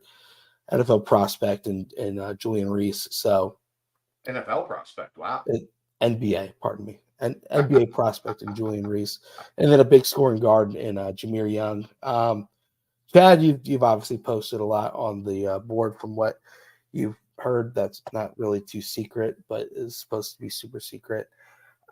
Seemed like it was a good showing by the Bearcats, even without Aziz and Jamil. Yeah, I mean I think coaches are miserable this time of year. Everybody thinks their team stinks. So getting an accurate assessment of things, and this is one that kind of have a little bit of communication on multiple levels. Just I know Kevin a little bit from him and Mick being as close as they are, and right. Kicking it with him a little bit on the road at times. It sounded like the Maryland side was pretty impressed with UC, especially without to play as well as they did, or to keep it as tight as they did without Aziz and Jamil was something that they were pretty impressed by. It didn't sound like Vic had a great day. So if you factor that in, plus from what I heard, and I don't know the exact timing of it, but Odie just kind of had a mild ankle sprain early in the game. So essentially you're playing without Aziz, Jamil, and Odie against a top 25 level team that's supposed to be one of the better teams in the Big Ten. I think you have to feel good. I think you have to feel good that they're a team that wants to press. And it sounded like Day Thomas had a really good day dealing with that press and getting up the floor. Played a lot of minutes, did not turn the ball over. And I think had 11 points, if I recall what my couple contacts told me correctly. So that's good. It sounded like Dan played really well. I heard Josh Reed played really well. That CMOS led the team with 14. I think there was a feeling though that he probably could have played a little better. Missed some shots that they feel like are high percentage shots for CMOS that didn't go in. So you have to think if Odie plays more, or if you get a little bit better of a day offensively out of Vic, that's a win. But it doesn't matter because teams are looking for different things. We've seen from Wes through these first 3 off seasons, that first scrimmage, he plays everybody. Minutes are low. From what I was heard, the highest number was 22 minutes played. Nobody played more than 22. So they got all 11 scholarship guys plus CJ Anthony some clock. Where Maryland, they've got a younger back end of their rotation. They're very experienced up top of the roster, and then pretty new at the back end. So they played mostly. I think one of their bench guys was out with an injury, a guy that would normally play 15, 17 minutes. So they played 7.5, 8 guys the majority of the game. And then there was a 10-minute kind of bonus afterwards where a lot of the guys that didn't get heavy minutes in the 40-minute scrimmage, they played in that 10-minute scrimmage. And I was told Cincinnati handled that pretty easily. But,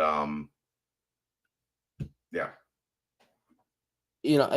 So Maryland is 22nd in the Ken Palm preseason. They are 30th if you go with others receiving votes on the AP top 25. I mean, it's a team that they last year obviously went to the tournament, won their opening round game against West Virginia, lost to Alabama, kind of got ran out of the gym, but still it's a good team, and Kevin Willard can coach, and it's a situation as well where as you said, with 11 available scholarship players, and you add in a little bit of an injury issue, that means that more than likely that that 4 was probably occupied by Seamus, who's played it in the past.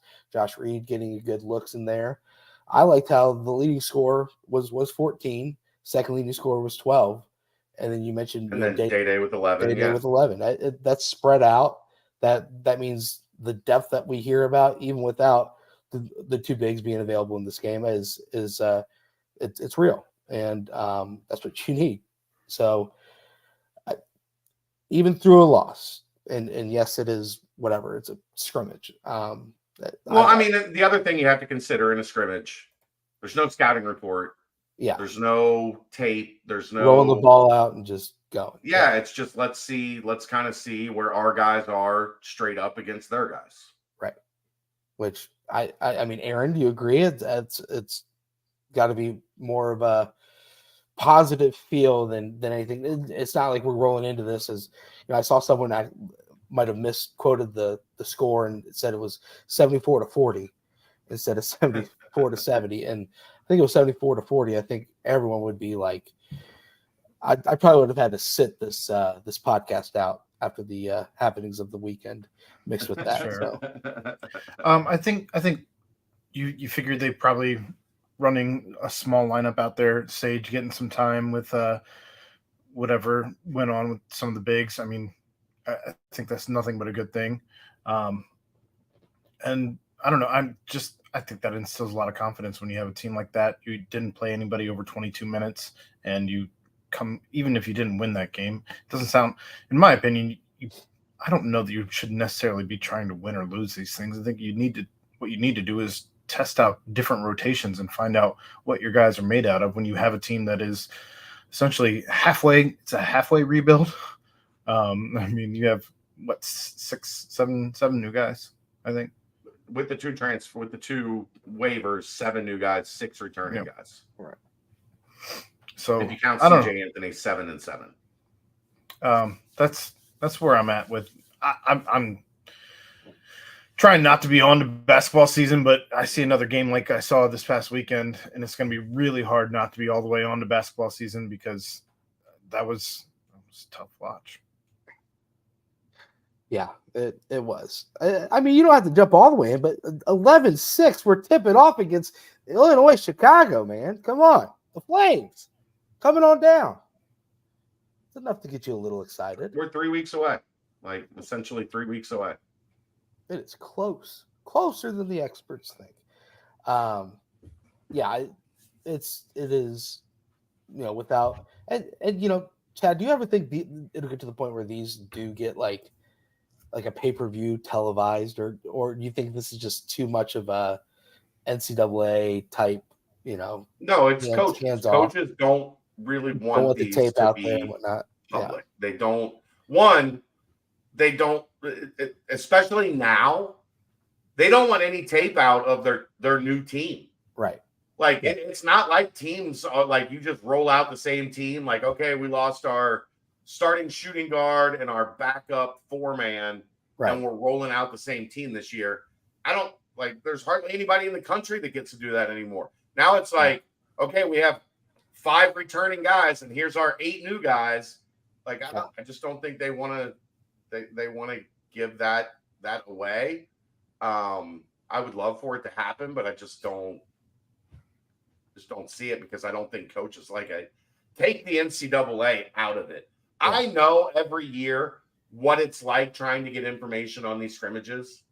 Yeah. And it's a pain in the ass. Right. It's a pain in the ass. I remember the year that they played at Bankers Life. Yeah. In Indy. And there were people on the staff at Bankers Life that released information that was it Notre Dame that they played? Yeah, and they released the box score. The box score got out, and some of the people there were talking about the game and what happened and who looked good and who didn't. Da da da da da da. And Mick and Mike Bray were both ready to execute people. The coaches just don't want it. They want it in-house. They want it as a practice, and they want to be able to use those tools from practice, from that practice into their preparation leading up to the season. But they don't put any value in the outcome. Right. They put value in how did our sets look offensively? How did we look on help side defense? And what were our rotations like? And like, so they don't The tape necessarily that they want, got from it. right. They don't necessarily want us talking about it. Yeah, which is like wild. I think last year Purdue put out highlights of a super secret scrimmage. Yeah, And that's then- allowed. Like I had this conversation with compliance over the weekend. Essentially, we are at a point now where the only thing secret about super secret scrimmages are everything up to the point that the super secret scrimmage happens, and then whatever happens after is fair game. Right. If coaches want to talk about it, they can. Guess what? Winning coaches want to talk about it a lot more than Right. losing coaches. If you want to put highlights out, you can put highlights out like this. They're only super secret to a point now. Yeah. They're not super secret in perpetuity. Yeah. Right. You like that, Ryan? It's a big word. That's one of them engineer We words. know you had that one in you. One of them Should engineering I words. skip a grade, Ryan? Which one? First. Brain was too Too damn smart. big, man. No, what it was, we'll be honest here. What it was, I went to kindergarten in Irving, Texas, a suburb of Dallas. Mhm. And then we moved back home for first grade. And when I got to first grade, it was the same curriculum that I had in kindergarten in Dallas. So like the same reading material, the same like everything. So when I got, they were like, okay, here's your test into first grade. And I was like, oh, I already did this shit.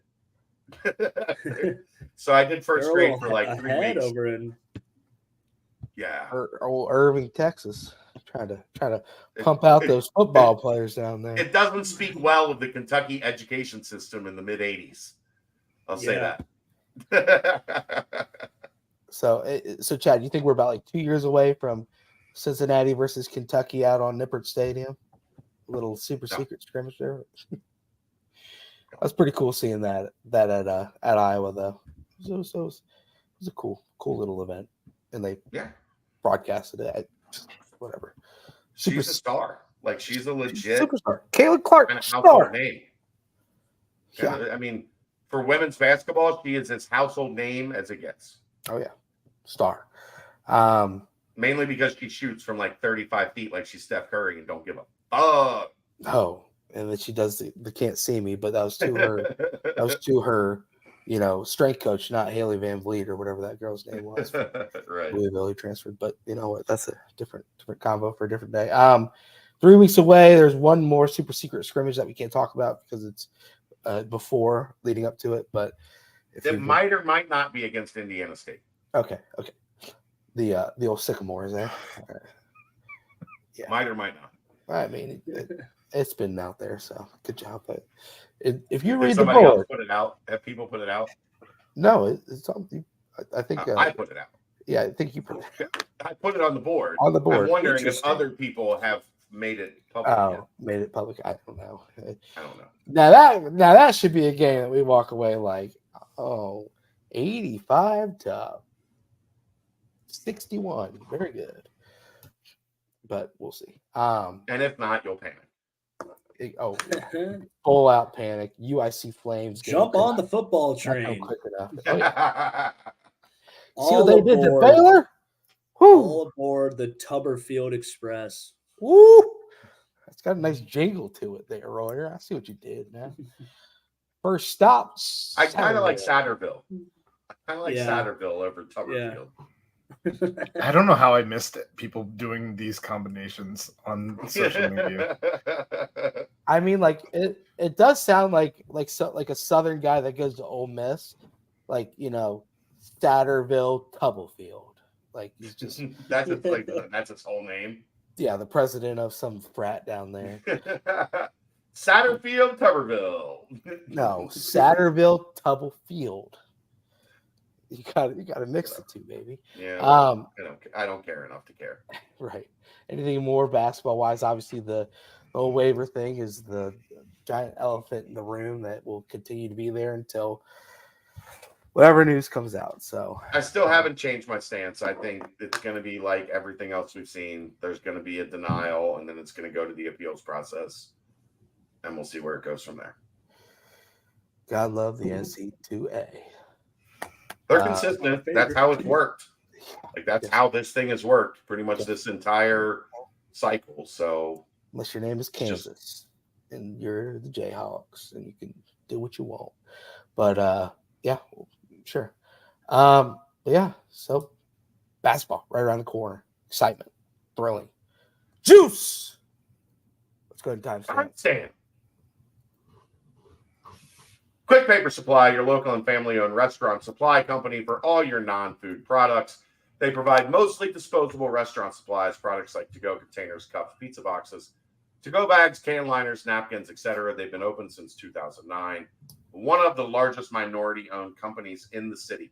Call Nick, 513-470-2029, and reference Bearcats for 20% off your first month of purchases. Media Day Wednesday. Yes, Keegan is going. My daughter was not happy when she found out about that, by the way. What? That Keegan was going to Kansas City. Taylor going to be there? Apparently she bought a box. Now she has her own box in Kansas City. And if Taylor wasn't going to be there, Travis was going to be there. So we could have gone to Kansas City and hung out with Trav in her mind. Donna. It's like, you have school. She's like, I don't care. I need to try some of Donna's cookies, man. You see those? They look pretty good. An interesting dynamic.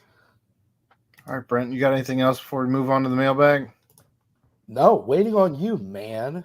Well, normally you say like 17 things before we go on to the mailbag. Oh, wow. You don't say a lot and then you come in and dog me? Get out of here. Throw out the mailbag.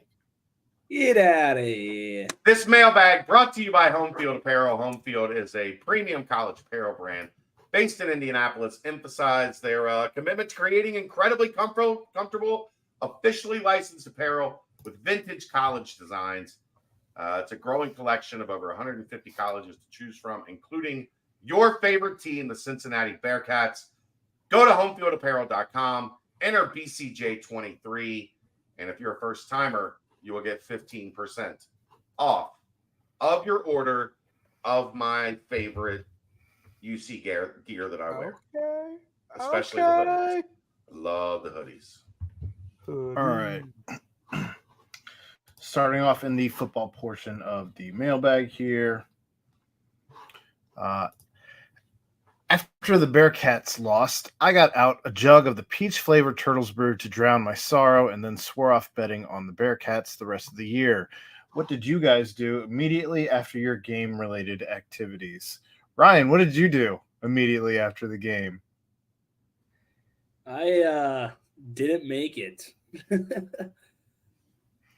But I went to, let's see, where did I go first? I went to Martino's, Dive, Mio's, then back to Dive. Oh. Yes, that was it. That was the rotation. Didn't move very far laterally down the street. We stayed very close. Close proximity. Yeah, that's what I did. Drank my pain I away. stopped at, I dropped my dad smart. off.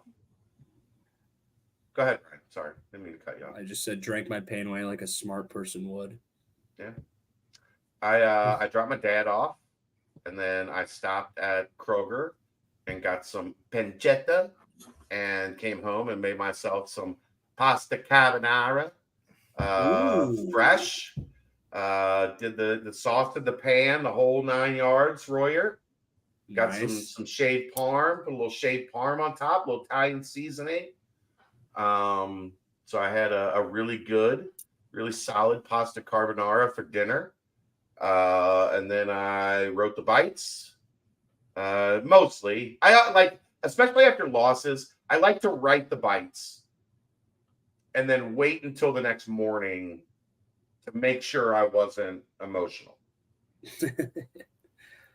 You know, some of the people on Twitter, they might want to take your advice with that one. We might get some less crazy takes. And then we did a extended 90-minute nightcap, and half of it with a little over half of it with Aaron. Then Keegan popped in. I will give Keegan credit, Aaron. He was not interested in the victory lap. It'd be weird. He said, I have gotten just as many wrong as I have gotten right. I just happened to get this one right. I happened to read it right. And I'm not interested in dancing on anybody's grave. To be fair, I was the one that wanted to dance on your grave because you called him out. So then I thought it was fair that we have a little back and forth. But he was not interested. So kudos to Keegan. He could have, gone prime time and styled on you, but he refused. He declined. So you're not going to give him any credit for that? No. You're the one that shit on him. I did. That's all part of the game, for God's sake. I know. That's what I'm saying. Part of the game is you shit him having a differing opinion, you shitting on him, and then him dancing on your grave. What I did immediately after the game was went to my mom's house to hang out with the family and then did a podcast that I really didn't want to do because those are not fun. Part of the job. I understand. That's why I did it. Brent, what'd you do? He drove home. Well, you got that part right. It didn't take 3 hours? No. Oh, that was the worst drive in. Traffic, looking for my chapstick, feeling kind of caustic. There's the forward man. Rick sang that like 100 times on the way there. It took me 3 hours. It was bad. Malibu's Most Wanted. Shouts to them. And then got back and one of the perks of having a beautiful little puppy dog is like just hugging that doggone puppy dog and saying, "Hey, I've had a rough day." And then the puppy dog says, "I love you too." And then you're like, "Yeah, everything's gonna be all right." Then you link up with friends and you get some drinks in you and you completely push aside your sadness and your deep thought. And then you watch the rest of football, and then you kind of hate watching football because it reminds you of the football that you watched earlier in the day. And then you lose a lot of bets, just like you lost in the beginning of the day. And then you try and win all of it back on Sunday. And then you have a really bad NFL Sunday. And then you just wake up on Monday and you're like, okay, time to go to work. Yeah. So that was what I did. Sounds like the best weekend ever, man. Let's go. It was phenomenal. It was phenomenal. It was great. Oh, boy. It seems like Pace has played better since missing the OU game. Do you think this is an indication he's getting more comfortable with the star position? And if so, do you think we might see more breakout plays, maybe even a turnover or two from him the second half of the season? Personally, I don't know what you've been watching, but I have not seen him playing better.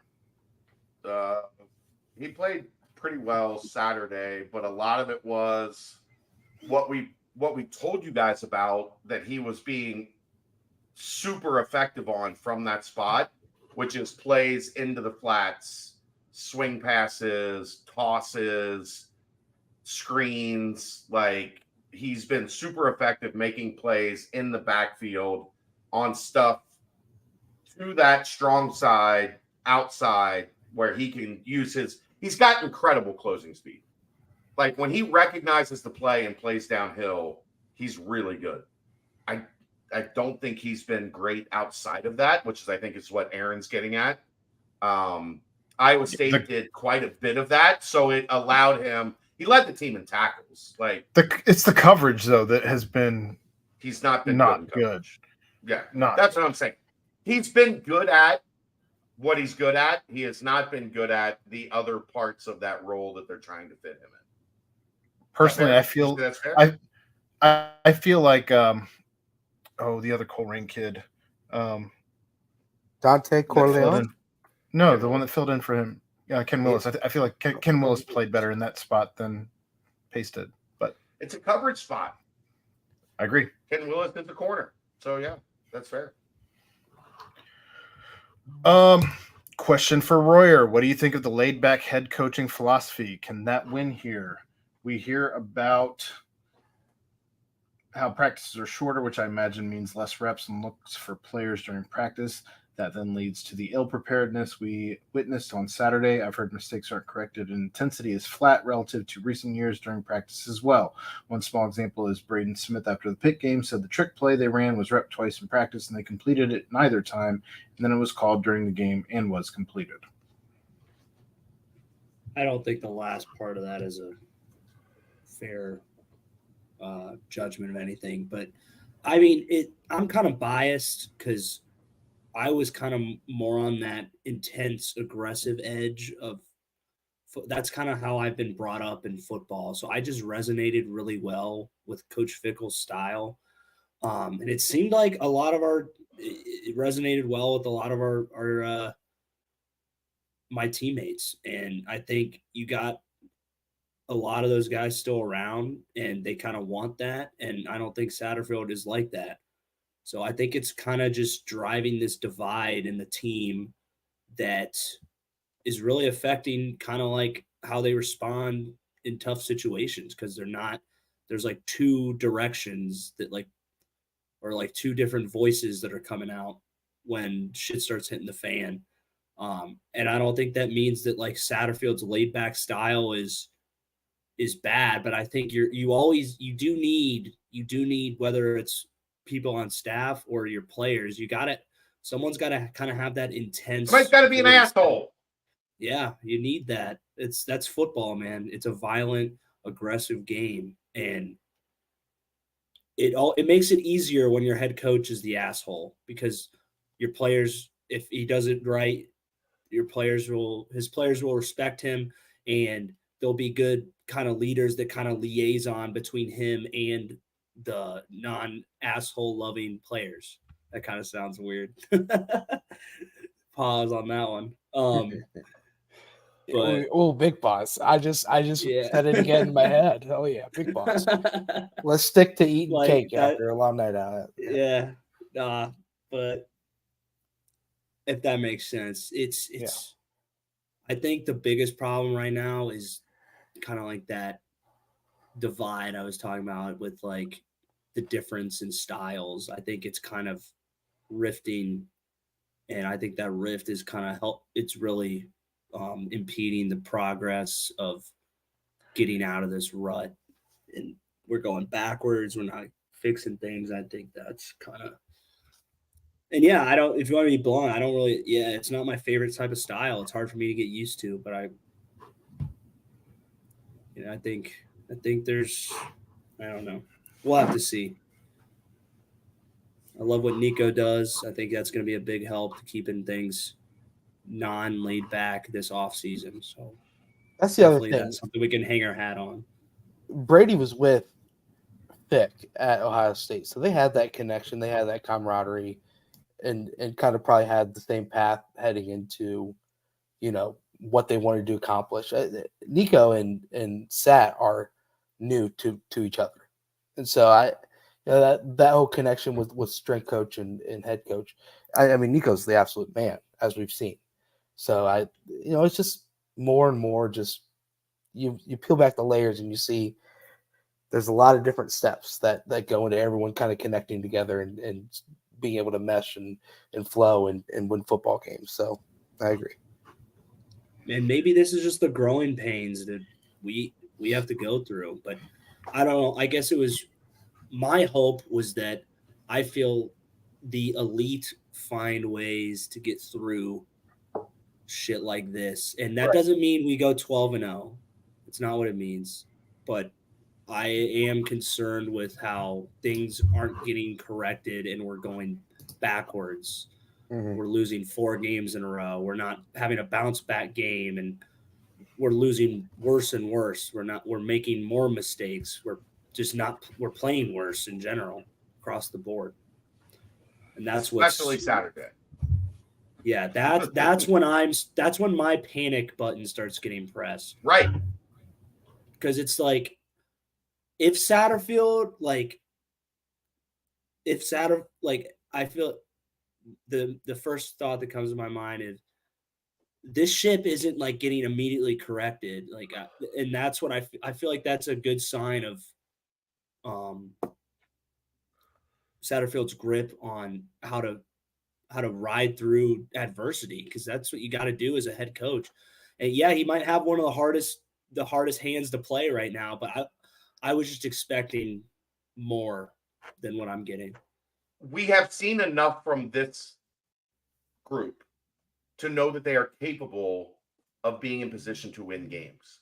To see them come out and look overmatched and look uninspired for most of the action on Saturday was alarming.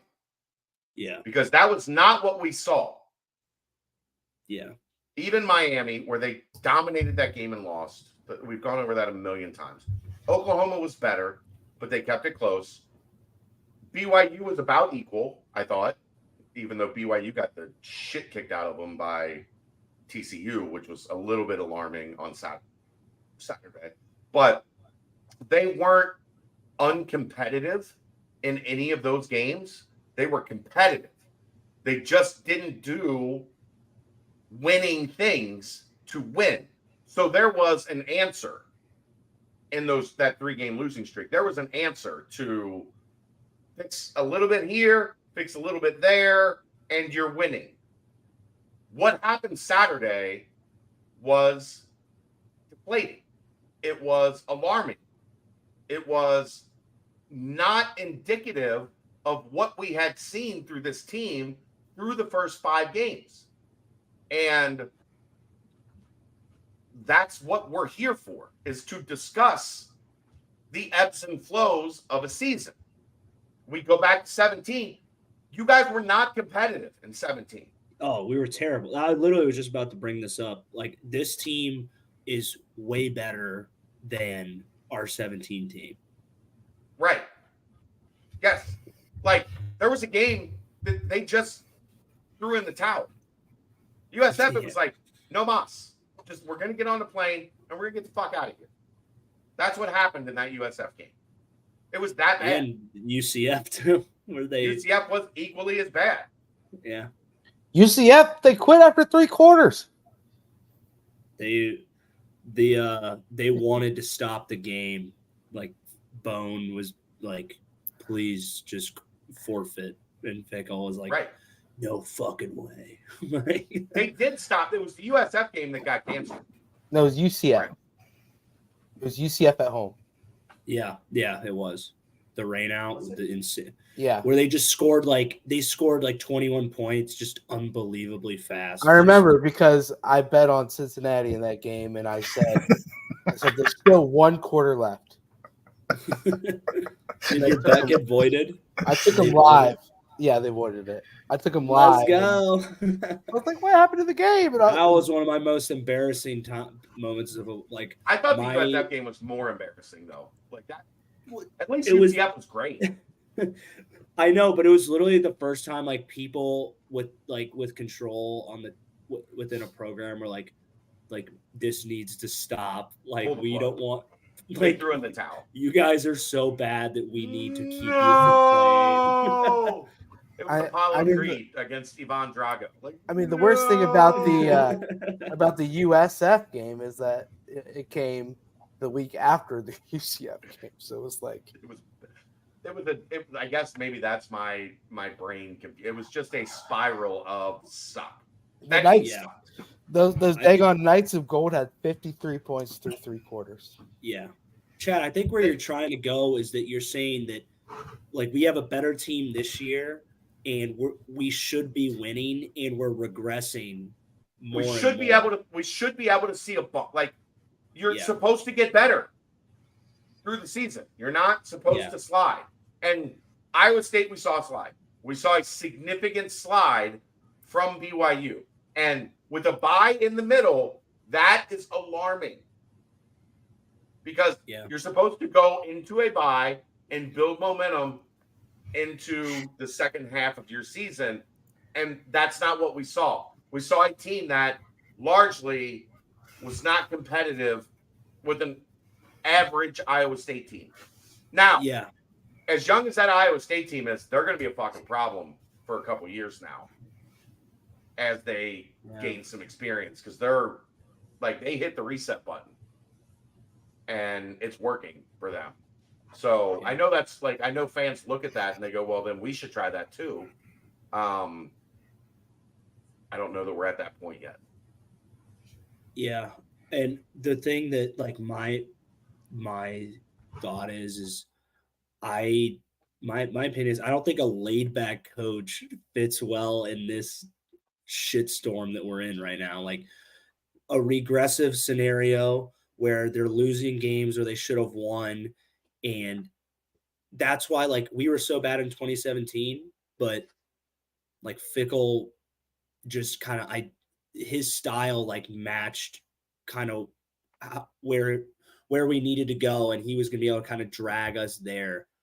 Right. And I'm nervous that like we're like slipping right now, and like we need that asshole to grab.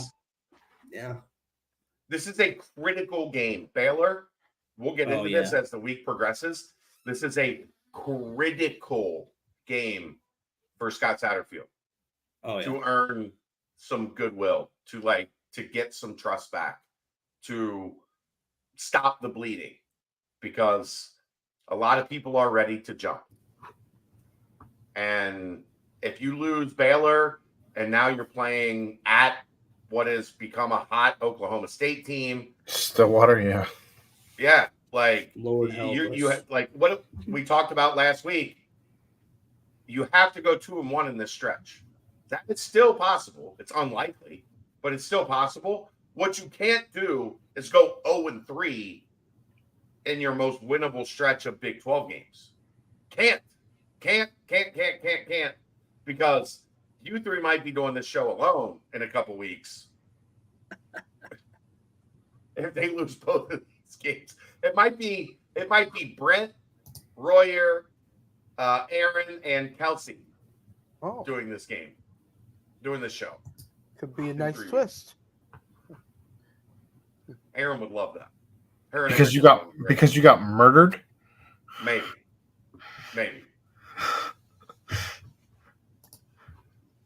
Does the transfer portal make it harder to root for a losing team? Like during the end of the Tuberville era, we sucked and we're getting our ass kicked, but at least you were rooting for kids that you watched develop for 2 to 3 years, get their turn, and at least there was a sense of pride from that. Now it's like, we suck, and I'm rooting for someone who I literally have zero connection to. It just seems harder to even want to watch this team for that reason. I love that. It's fair. Yeah, very fair. We'll love you. Like if you're a Bearcat, we'll love you, but we love the full-time Bearcats just a little bit more, because when you dedicate all of your time here and see it through, no matter what, no matter if you might be getting screwed over with PT or things might not be going exactly how you want, I think there's fans and just people across are always going to respect people that stay their whole time and been here the whole time. But yeah, that's a great question. I love that. You see that a lot on the basketball side of things too. You fall in love with a guy for 4 years, has that senior moment, you're like, hell yeah, awesome to see.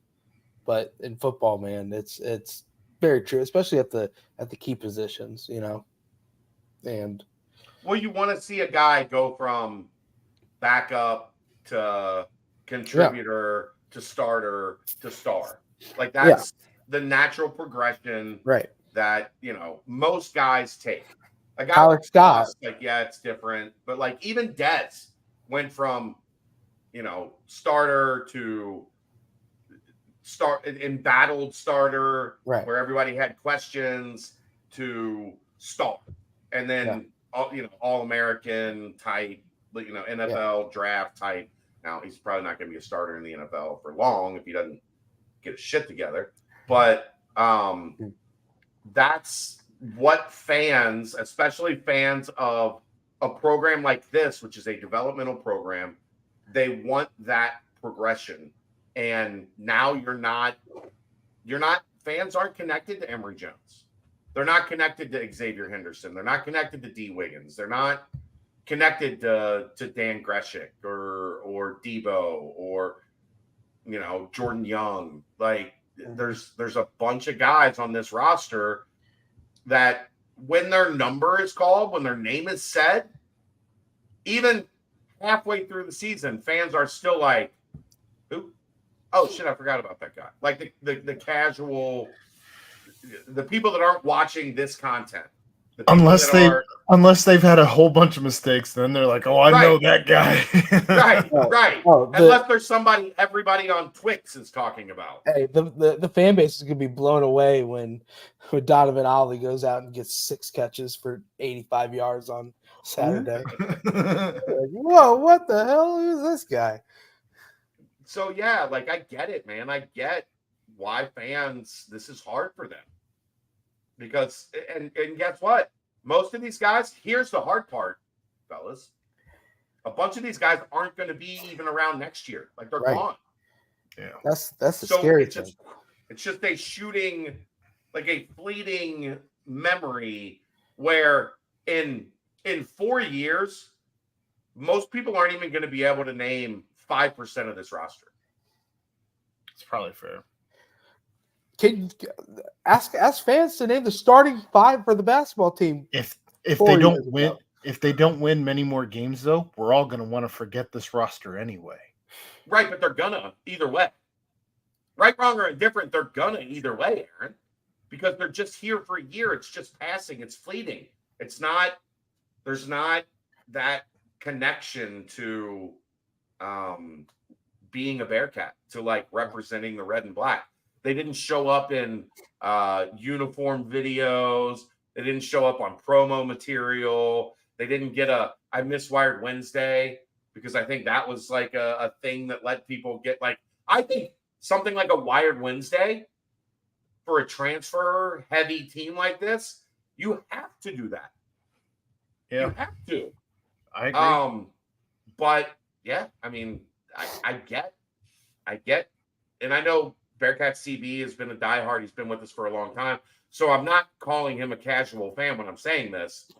I'm saying for that segment, it is increasingly difficult. And even for the diehards, even for the people that are paying for Bearcat Journal and listening to these podcasts and watching all these shows, they still 4 years from now are going to be like, who even was the starting right tackle on that team? Some good trivia. Like they couldn't find DeAndre Buford with a search warrant. Was that the old Willie Cunningham used to say that about Mike Thomas? Mike Thomas, you couldn't find that guy with a search warrant when Mike Thomas was AD. Unreal. Do you think it's encouraging or discouraging that we haven't had too many serious injuries, excluding Sammy Anderson, in the results we have from this? Did you I don't know how to answer this other than this wasn't a team that any of us expected to have stars. So injury, no injury. I think, not having injuries just has masked the fact that after EKU, I'll tell you what, I thought we had some damn stars. That's why you don't react like that to a team. Everyone reacted that damn way. No, it was just like, okay, well, they look damn good. Like we expected the offense to not come out hot. They came out hot. Pitt, man, woo, we were sky high. Kool-Aid. There was questions about that second half against Pitt. Emory's in the record books. Emory's in the Cincinnati record books after EKU. Yeah. I don't look into it too much. I'm not encouraged or discouraged about the injury situation. It's a hat tip to the medical staff and Nico as to keeping your guys they healthy. Do a great job. And it's Nico's first job as the guy at the top of the program. I was a little surprised to see Ryan Montgomery and Ethan Wright not dressed. Yeah. Saturday. Coach was alluding to seeing Stephen Bird, and that was not the case. In any case, should there be concerns about this staff's ability to recruit? It seems like there are a lot of players we are landing with MAC interest. No. I'm not, because so much emphasis is on the transfer portal, and I don't think that's right about this staff. I think they're on the back end of things, looking to kind of find some offensive linemen, some bodies that can help them in the trenches. Max schools will also give offers to everyone because they're hoping to land anyone. Yeah. It's not something I'm concerned about at this point. Most of the class. Hold on 1 second. The 21 people, I have them pulled up here. I have them right in front of me. There are 2 guys rated 84 or lower. 85, 85, 85, 85, 85, 86, 86, 86, 86, 87, 87, 87, 87, 88, 88, 88, 89, 90, 91. Those guys at the bottom of the class, Dante Corleone was an 82. Sauce Gardner was an 84. Kobe Bryant was a 79. Derek Forrest was a 79. Like, I don't, it's not like they are scraping the bottom of the 3-star barrel. This is still going to be second? The second highest rated class they've ever had? I don't know. Did they put us in the right conference yet? They did in basketball finally. I think they finally got that right. Was that the one that we were in the wrong one? I think it was both at one point in time, but let's see. Team rankings. Big 12. Oh, yeah, they're in there. 4th. They're currently 4th in the Big 12. Are we really come on, guys? Please. Can we bitch about stuff that the stuff that is worth bitching about? Do you think teams take on the personality of their coach? I think the conversation around the grit, toughness stuff that Chad and Aaron talked about on a nightcap made me wonder if the team is reflecting Sat's personality. Not really sure if that can be conveyed as good or bad per se, but definitely different culturally. I think it has an impact. It definitely has an impact. It just depends on the support, like his staff, the strength staff is huge too. But at the end of the day, he makes a decision who he wants to hire and how those people handle the culture, their players. But I mean, like we've said, I think there's plenty of people around the team that have that. Like we talk about Nico, we talk about Kerry Combs, Walt Stewart, people who know this city, this program, and kind of culture wise. But I do think that maybe if not directly, I think indirectly by, it may not be that him not being by osmosis. By proxy. That's better than osmosis, Aaron. Good word. Good job. Because he might not be directly making players soft or something, but like how I was saying before, there's kind of the players from the old staff, it's kind of not resonating well with them. And it may not be that he's making them soft or making other players soft by his style, but just that his style is rifting the direction different of the team. from what they're used to. Yeah, and I do think it's starting to take a toll, especially when you lose, man. When you lose, shit comes out of the dark and it gets brought to the light. And what you get now? You get guys going, damn, I probably should have taken that money that people were calling me and offering me under the table this offseason. Yeah. Hey, damn, I probably should have listened to this. Damn, I probably should have done something a little different. Why did I buy in? Why did I? How many transfers do we have, Chad? 23.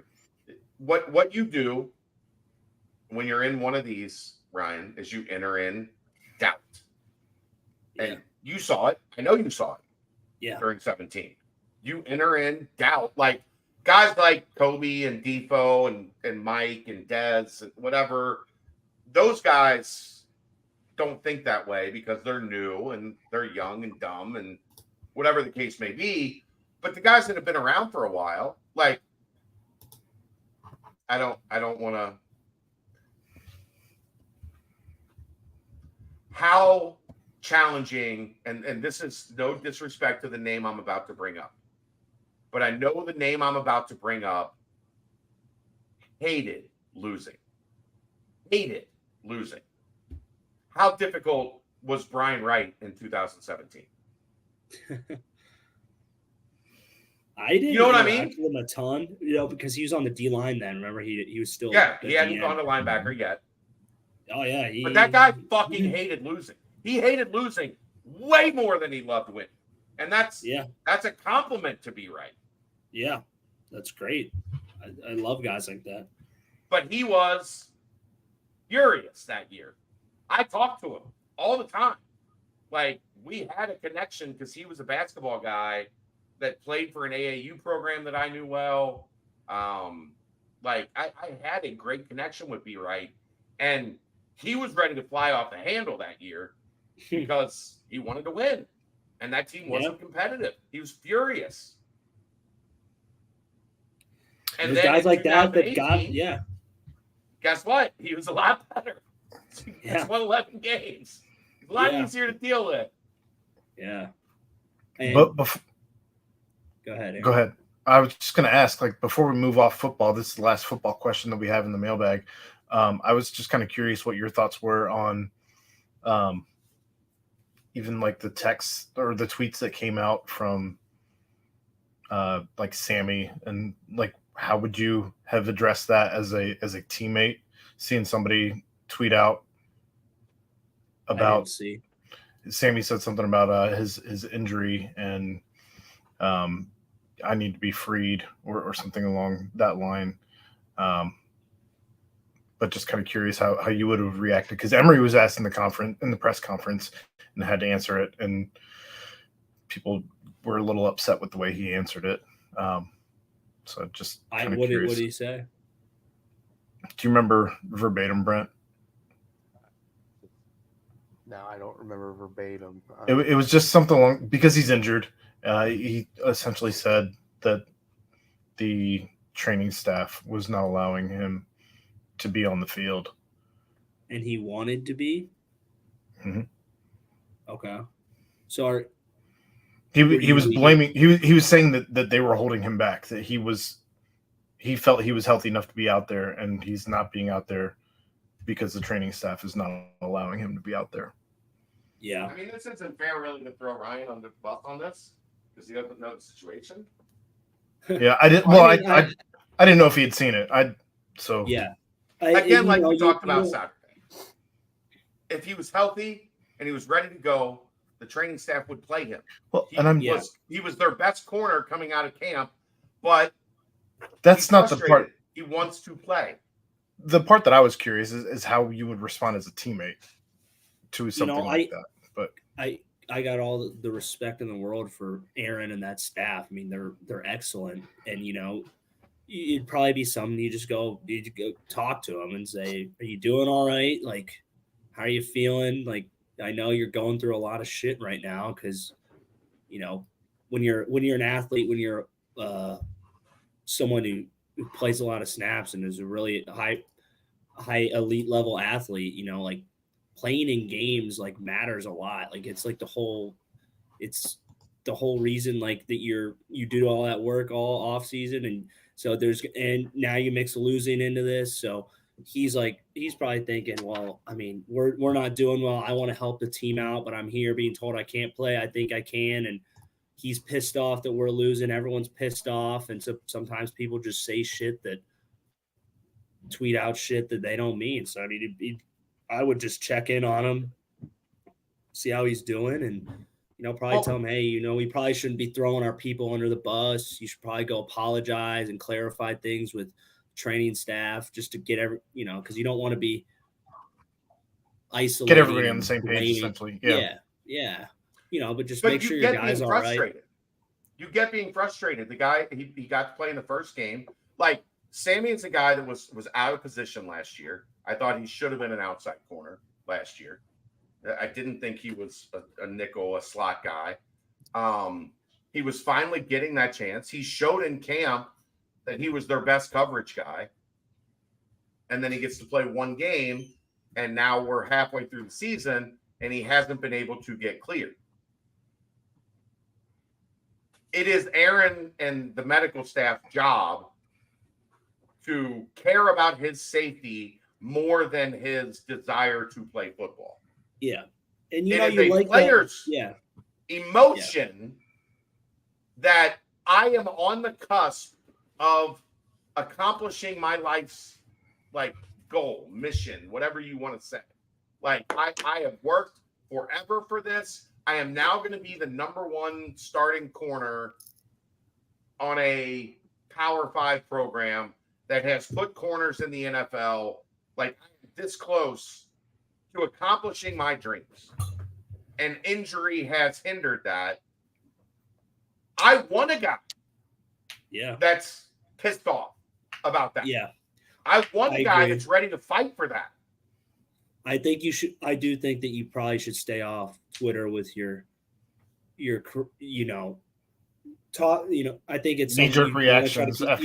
Keep in house, because you don't want to be that stat, like you were saying, Aaron and them, they do so much for us. The last thing we want guys doing is kind of going out there and calling them out and stuff like that. I'm sure Sammy, he's a great dude.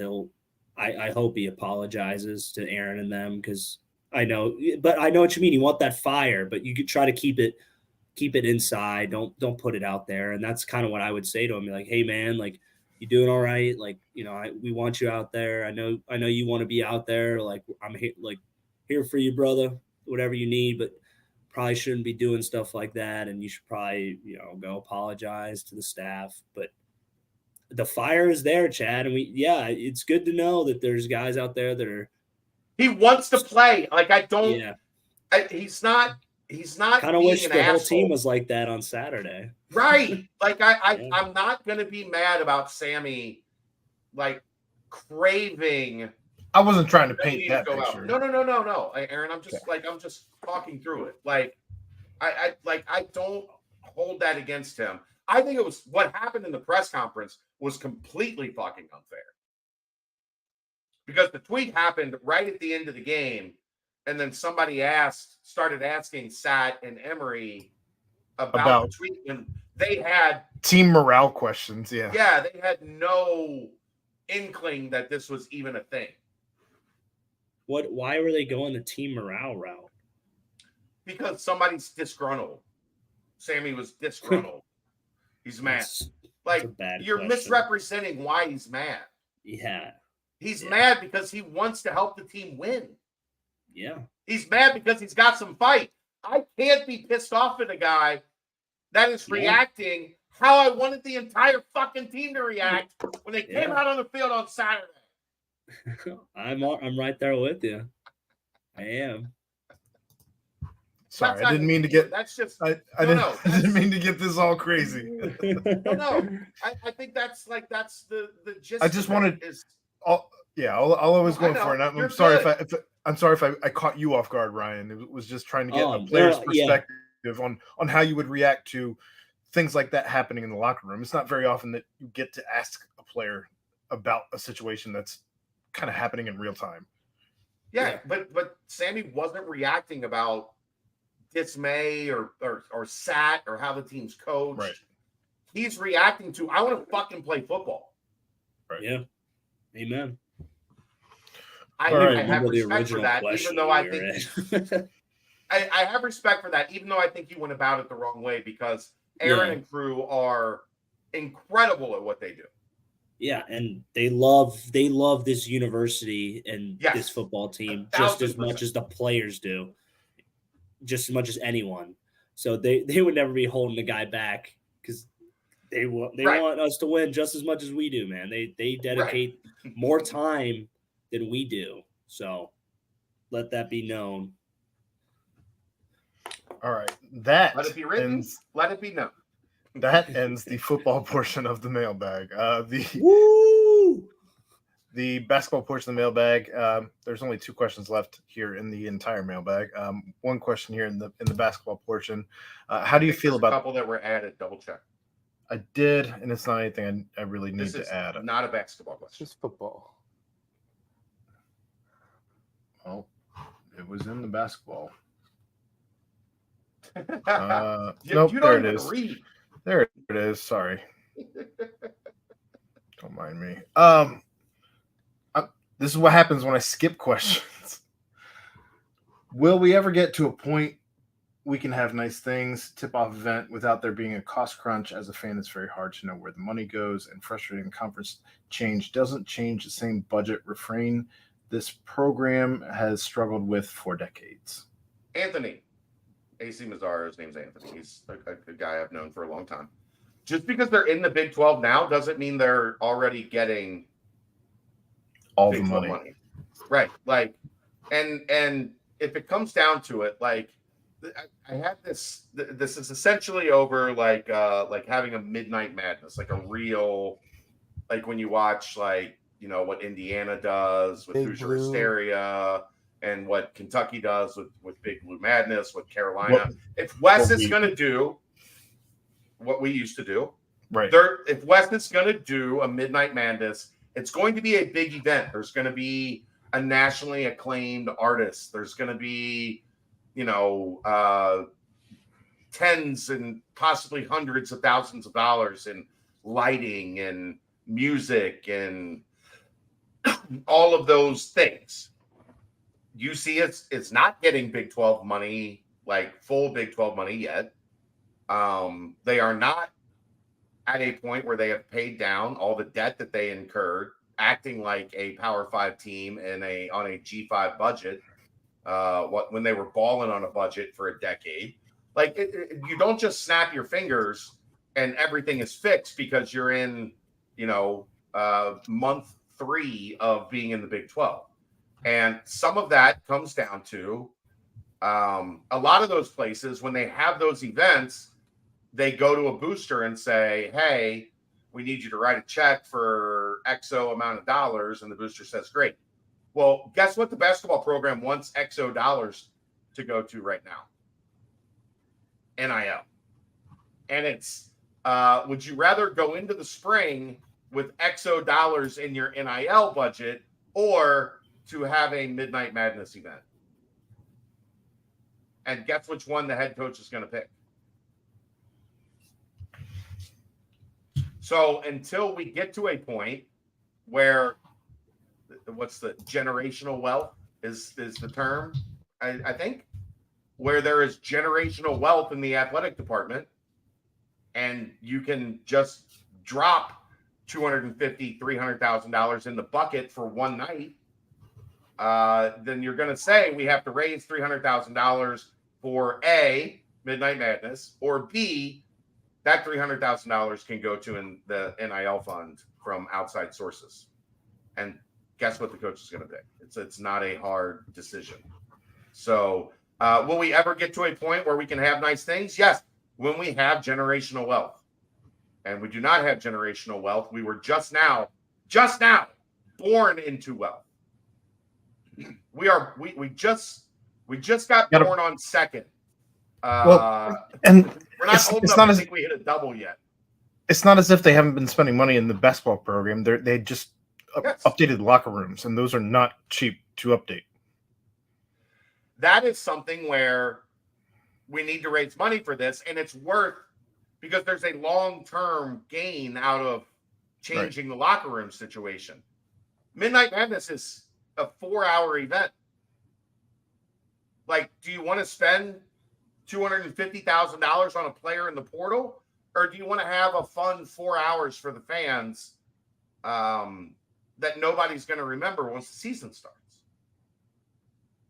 You have to wait until you have that money in the athletic department budget to pay for that. And if you have it after a nip at night game, nobody's going to remember it anyway. Right. Well, you know, or if you have it after a noon game on a Saturday, right? I was No, I'm just providing You're other speaking things from past experience, Aaron. Right. Absolutely. Or you have it after a noon tip-off that you just got beat 30-10 by Iowa State, and everybody's leaving the stadium at 4 o'clock, and your Midnight Madness is at 7. Guess what? Nobody's staying. Mm-mm. Nobody's staying. Looks like I did miss one of the football questions that I had. How do you feel about the younger guys at O-line? Do you believe we have a lot of promising prospects? Not sure if you guys can answer this, but how does their development occur, as it's usually hard to imagine underclassmen linemen getting meaningful snaps in games? That's an off-season question. Like we'll see where things are when we get to the off-season. During the season, the focus is on these are our 7 or 8 guys. Yeah, like we're gonna do everything we can, and you don't get to see the younger guys against the main offense or defensive line. When you do see them, they're in a scout team role where they're trying to mimic what the other team does. So it's just not I don't think it's a fair assessment. But that is one that we will get to plenty as we get into the off season and spring ball and all of that. So it's a good question. It's just not one that unless we had Garrett like go to practice for a week and really get a feel for that. I'm not great at even then it'd be going against other second and third teamers, so it'd still be hard to get a true evaluation, I guess. But right, we'll see. All right. The last question that I have in the mailbag here, of course, is skins. I think there's another Banks one that showed up later as well. That did come in late. Yeah. Oh, never mind. That wasn't really a question. It was just a statement. Never mind. I just saw the one that there was another one. Another comment. Red notification. So, yeah. Rapid fire, aka watching Aaron's will to live slowly slip away. This is a music edition. Is there a worse song to have stuck in your head than What Does the Fox Say? I'm not familiar with What Does the Fox Say? Really? I don't know that one. That song's in my head probably at least once a week. Get out of mute, Royer. I said, you're a lucky man, Chad. What does the fox say? I'm not familiar with that at all. Baby Shark would be up there. There you go. There's the sound. Baby Shark would be up there. Dude, Baby Shark slaps. I don't know. Shake It Off would be up there. I do like some of Taylor Swift stuff. Shake It Off when that gets stuck in your head. There's nothing you can do to get it out. How about the BK commercial? Have it your way. That's never been stuck in my head before until now. You son of a bitch. Whopper. Hans Zimmer, the goat. The Chili's one used to get stuck in my head all the time. Baby back, baby back, baby back, baby back, baby back. Remember that? Chili's, baby back ribs. Baby back, baby back. Made famous by Austin Powers. Right. Yeah. Fair. I don't know. All right. I think we covered it. What is the one song that randomly pops in your head and you can't stop it from happening?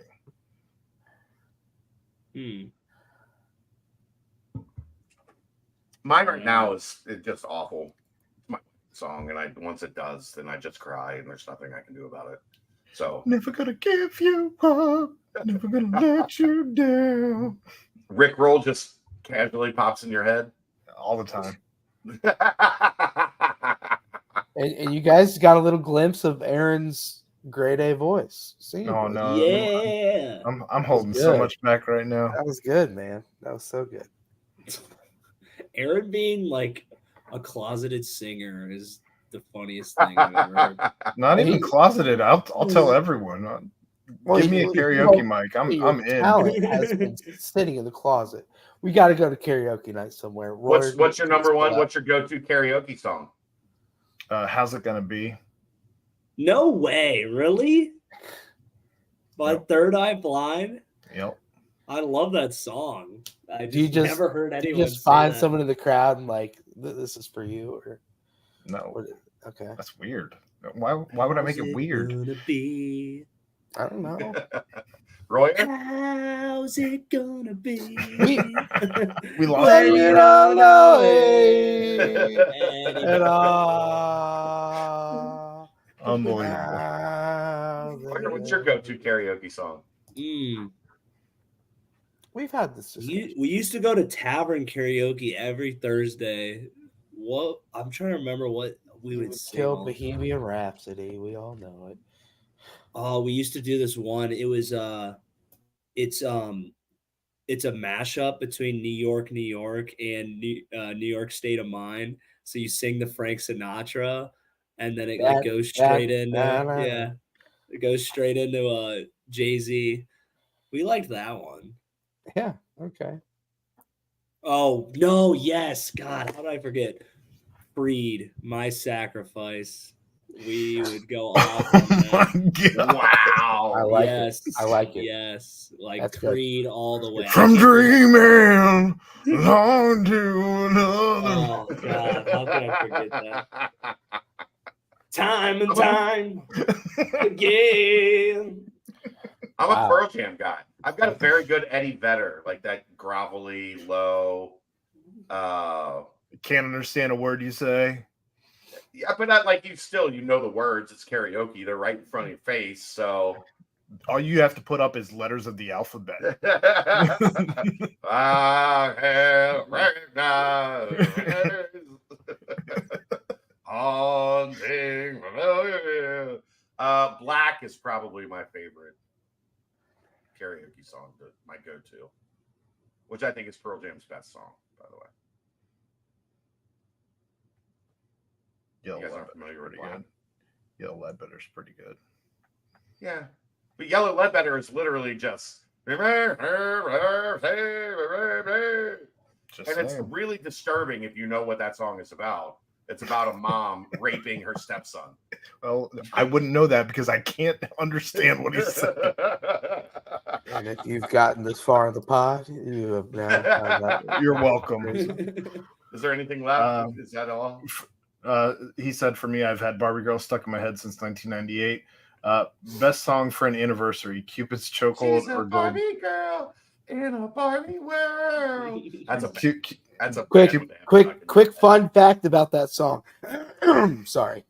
He really I, wanted to tell us. I took French class in high school, and me and another girl sang "I'm a Barbie Girl" in French in front of the class. You know what a terrible one to get stuck in your head story. Dominated Critical story right there. Dominated it. Got an A+. Terrible song to get stuck in your head. Oh, tell me what I want, what I really, really want. Oh, Man, I tell you what, TikTok and the Reels make it easy to get songs stuck in. Like, that devil. It's all part of the algorithm, man, to just make us into idiots. Now let's see how many of these songs show up in our For You feed tomorrow. Yeah, we're done. We're done. I did a whole college speech in Communications 101 on Mbop by Hanson. Okay. What's that one? Because it was so ridiculous. Bop, bop, bop, doo, wop, shoo-ba-doo, bop. You don't know Hanson? That's not how it goes. It's bop, chop-a-da, boom, bop, hee-ah-ba, boom, bop. What the hell? That's the mailbag. Get us out of here. Done. Man. Yeah, get us out of here. Yeah, like High School Musical. Did you know High School Musical back in the day? Did Alex Halverson ever come on? What? Did that Halverson guy ever make it? Did who? Halverson? Yeah, where is he? He's supposed to make it on the show, I guess. I think he's coming on now. Chad left. Get us out of here. Okay. Well, we've got a football game coming up on Saturday. That was outstanding, Ryan. Well fucking done. Well done. He's been sitting in the lobby this whole time. Oh shit. Well, there's a football game on Saturday. Is the Baylor Bears? Please win. Shouts to the Baylor Bears during the 2021 season. They were helping the Bearcats out quite a lot that whole year. So shouts to the Bears. Now we're gonna pay you back by beating you. 2.5-point favorites at this point. Noon kickoff. Nibbert Stadium. Travis Perry in town. Get it rocking. Get it rolling. But yeah, guys, we'll have nothing but coverage leading up to it here on BCJ. But for my guys, pals, partners, Mr. Aaron Smith, Mr. Trav Brenham, Mr. Ryan Royer, I am Brent Young. Yet another fantastic BBP presented by BearcatJournal.com. See ya.